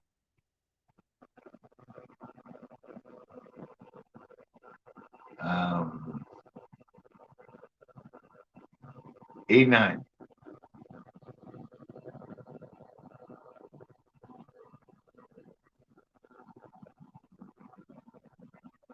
I got left her alone, or I was left alone during the day, and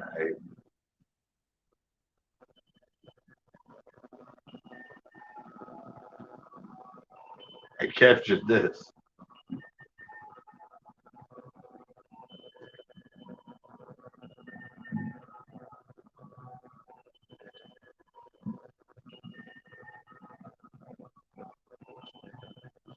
I don't even remember whose music this is under it.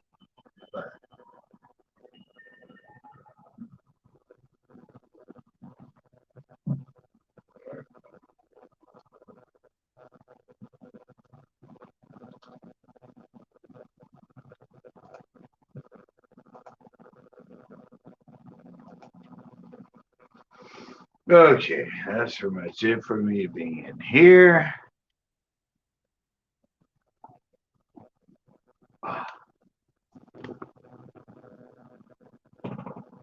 I'm going to go outside to the porch.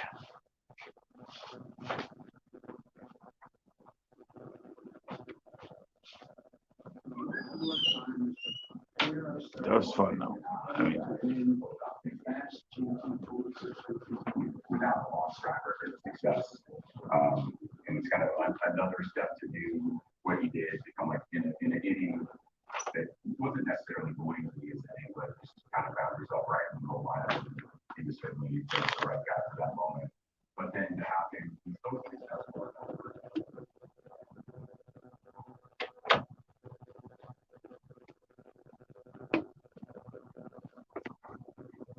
all right, I'm back out here. Obviously. Wow, there's a couple people in here. Yeah, no,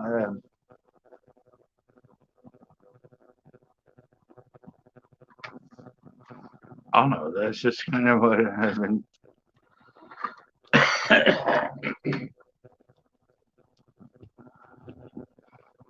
That's what I'm kind of finding. It's the fact that I have all this shit.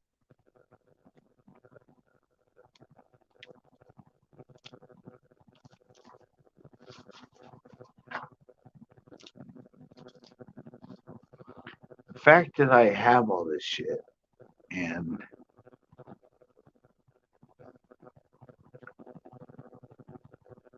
I don't know. I mean, I was.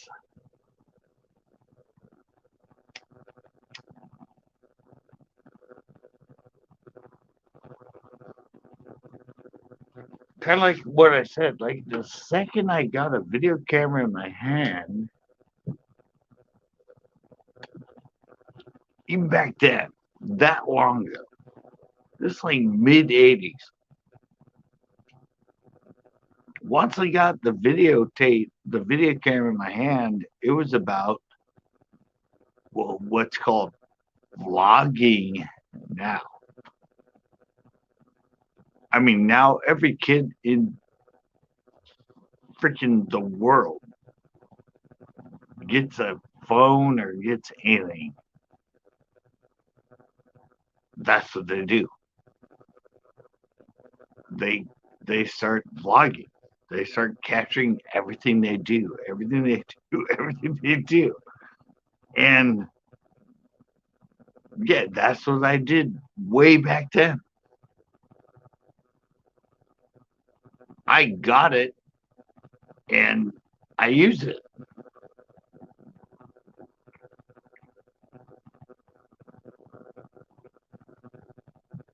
I always had that camera with me. Not always. I mean, let's be honest. It was a freaking big ass VHS tape camera. It weighed 20 pounds. It was like a news camera. But opportunities when they presented themselves, I took it out and did filming with it.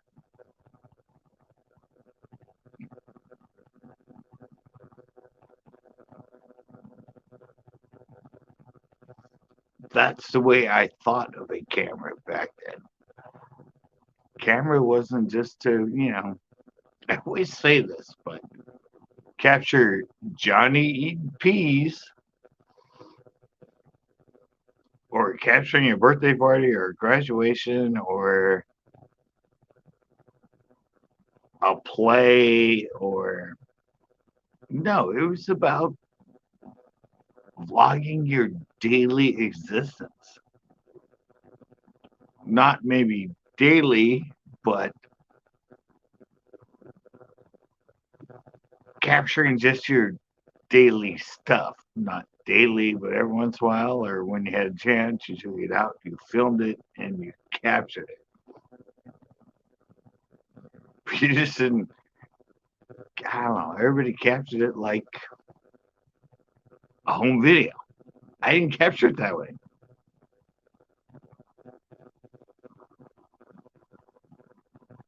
I wanted to make it fun. I wanted to make it interesting. I wanted to make it trippy or whatever. I don't know. I just didn't. I don't know. My thought 20 years ago was the same thought that exists on YouTube now. I mean, YouTube started out stupid and dumb, but suddenly 10 years into YouTube, around 2015, 2016, things started to change and things got creative and things got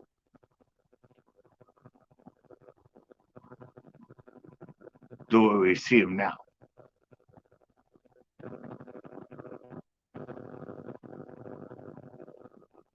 It didn't happen right away on YouTube. It didn't.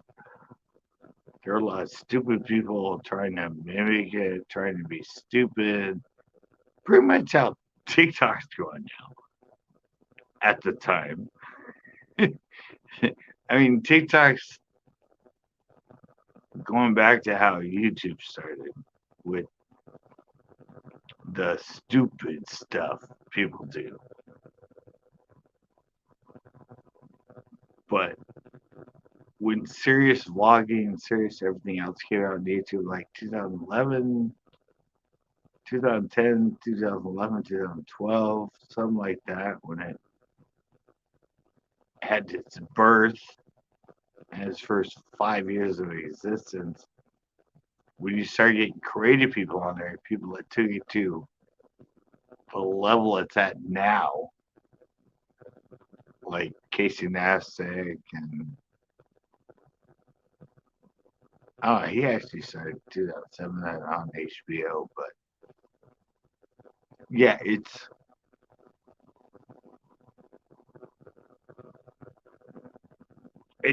took a little bit of time for really creative people to go, oh, YouTube, maybe this is something.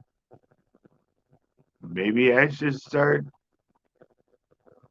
creating for it or taking it to an artistic,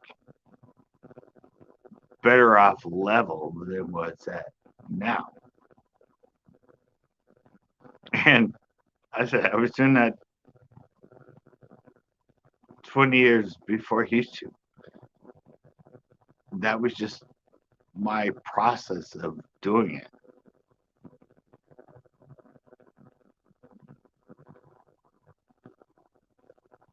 It's always in my mind a creative,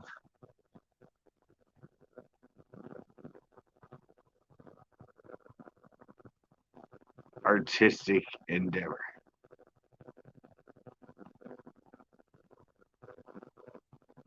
I didn't, I wanted to take it to another level back then. It was, yeah.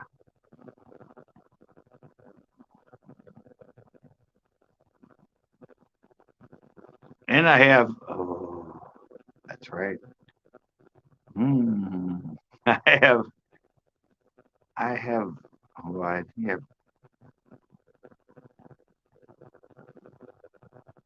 think it's 2001 footage or something before YouTube again.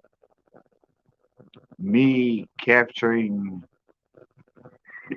me capturing our Thanksgiving. I had the high eight, not the VHS camera, but I captured it and I did it very artistically. So, um, yeah, I may have to upload that. I don't think I've ever uploaded that footage to YouTube.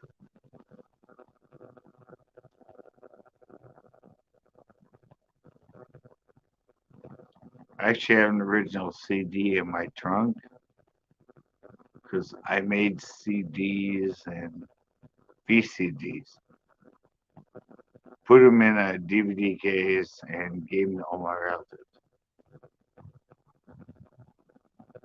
of my rendered edition of our Thanksgiving. And I think at the time, most of them were like, what the fuck is this? Like, it wasn't, it wasn't, it wasn't normal for what they saw as video at the time. It was creative, it was different. Um, so yeah, that's why I have so much fun going back and looking at what I did before YouTube existed.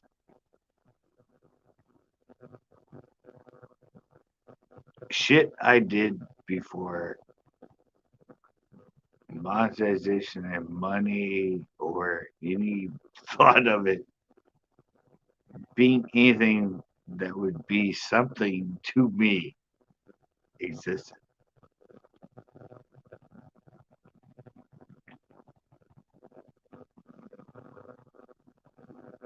So that's kind of where I'm at now, guys. And I thank all you that have been in here. And I'll be live tomorrow. I think I'm going to go back to Old Stereo. I'm actually going to try something different there before I go live. But thank you guys. I, I don't know.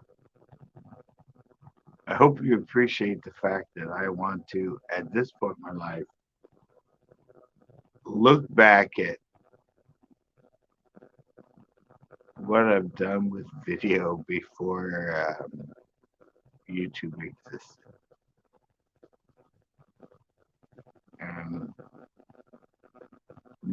lot of it's not fishing.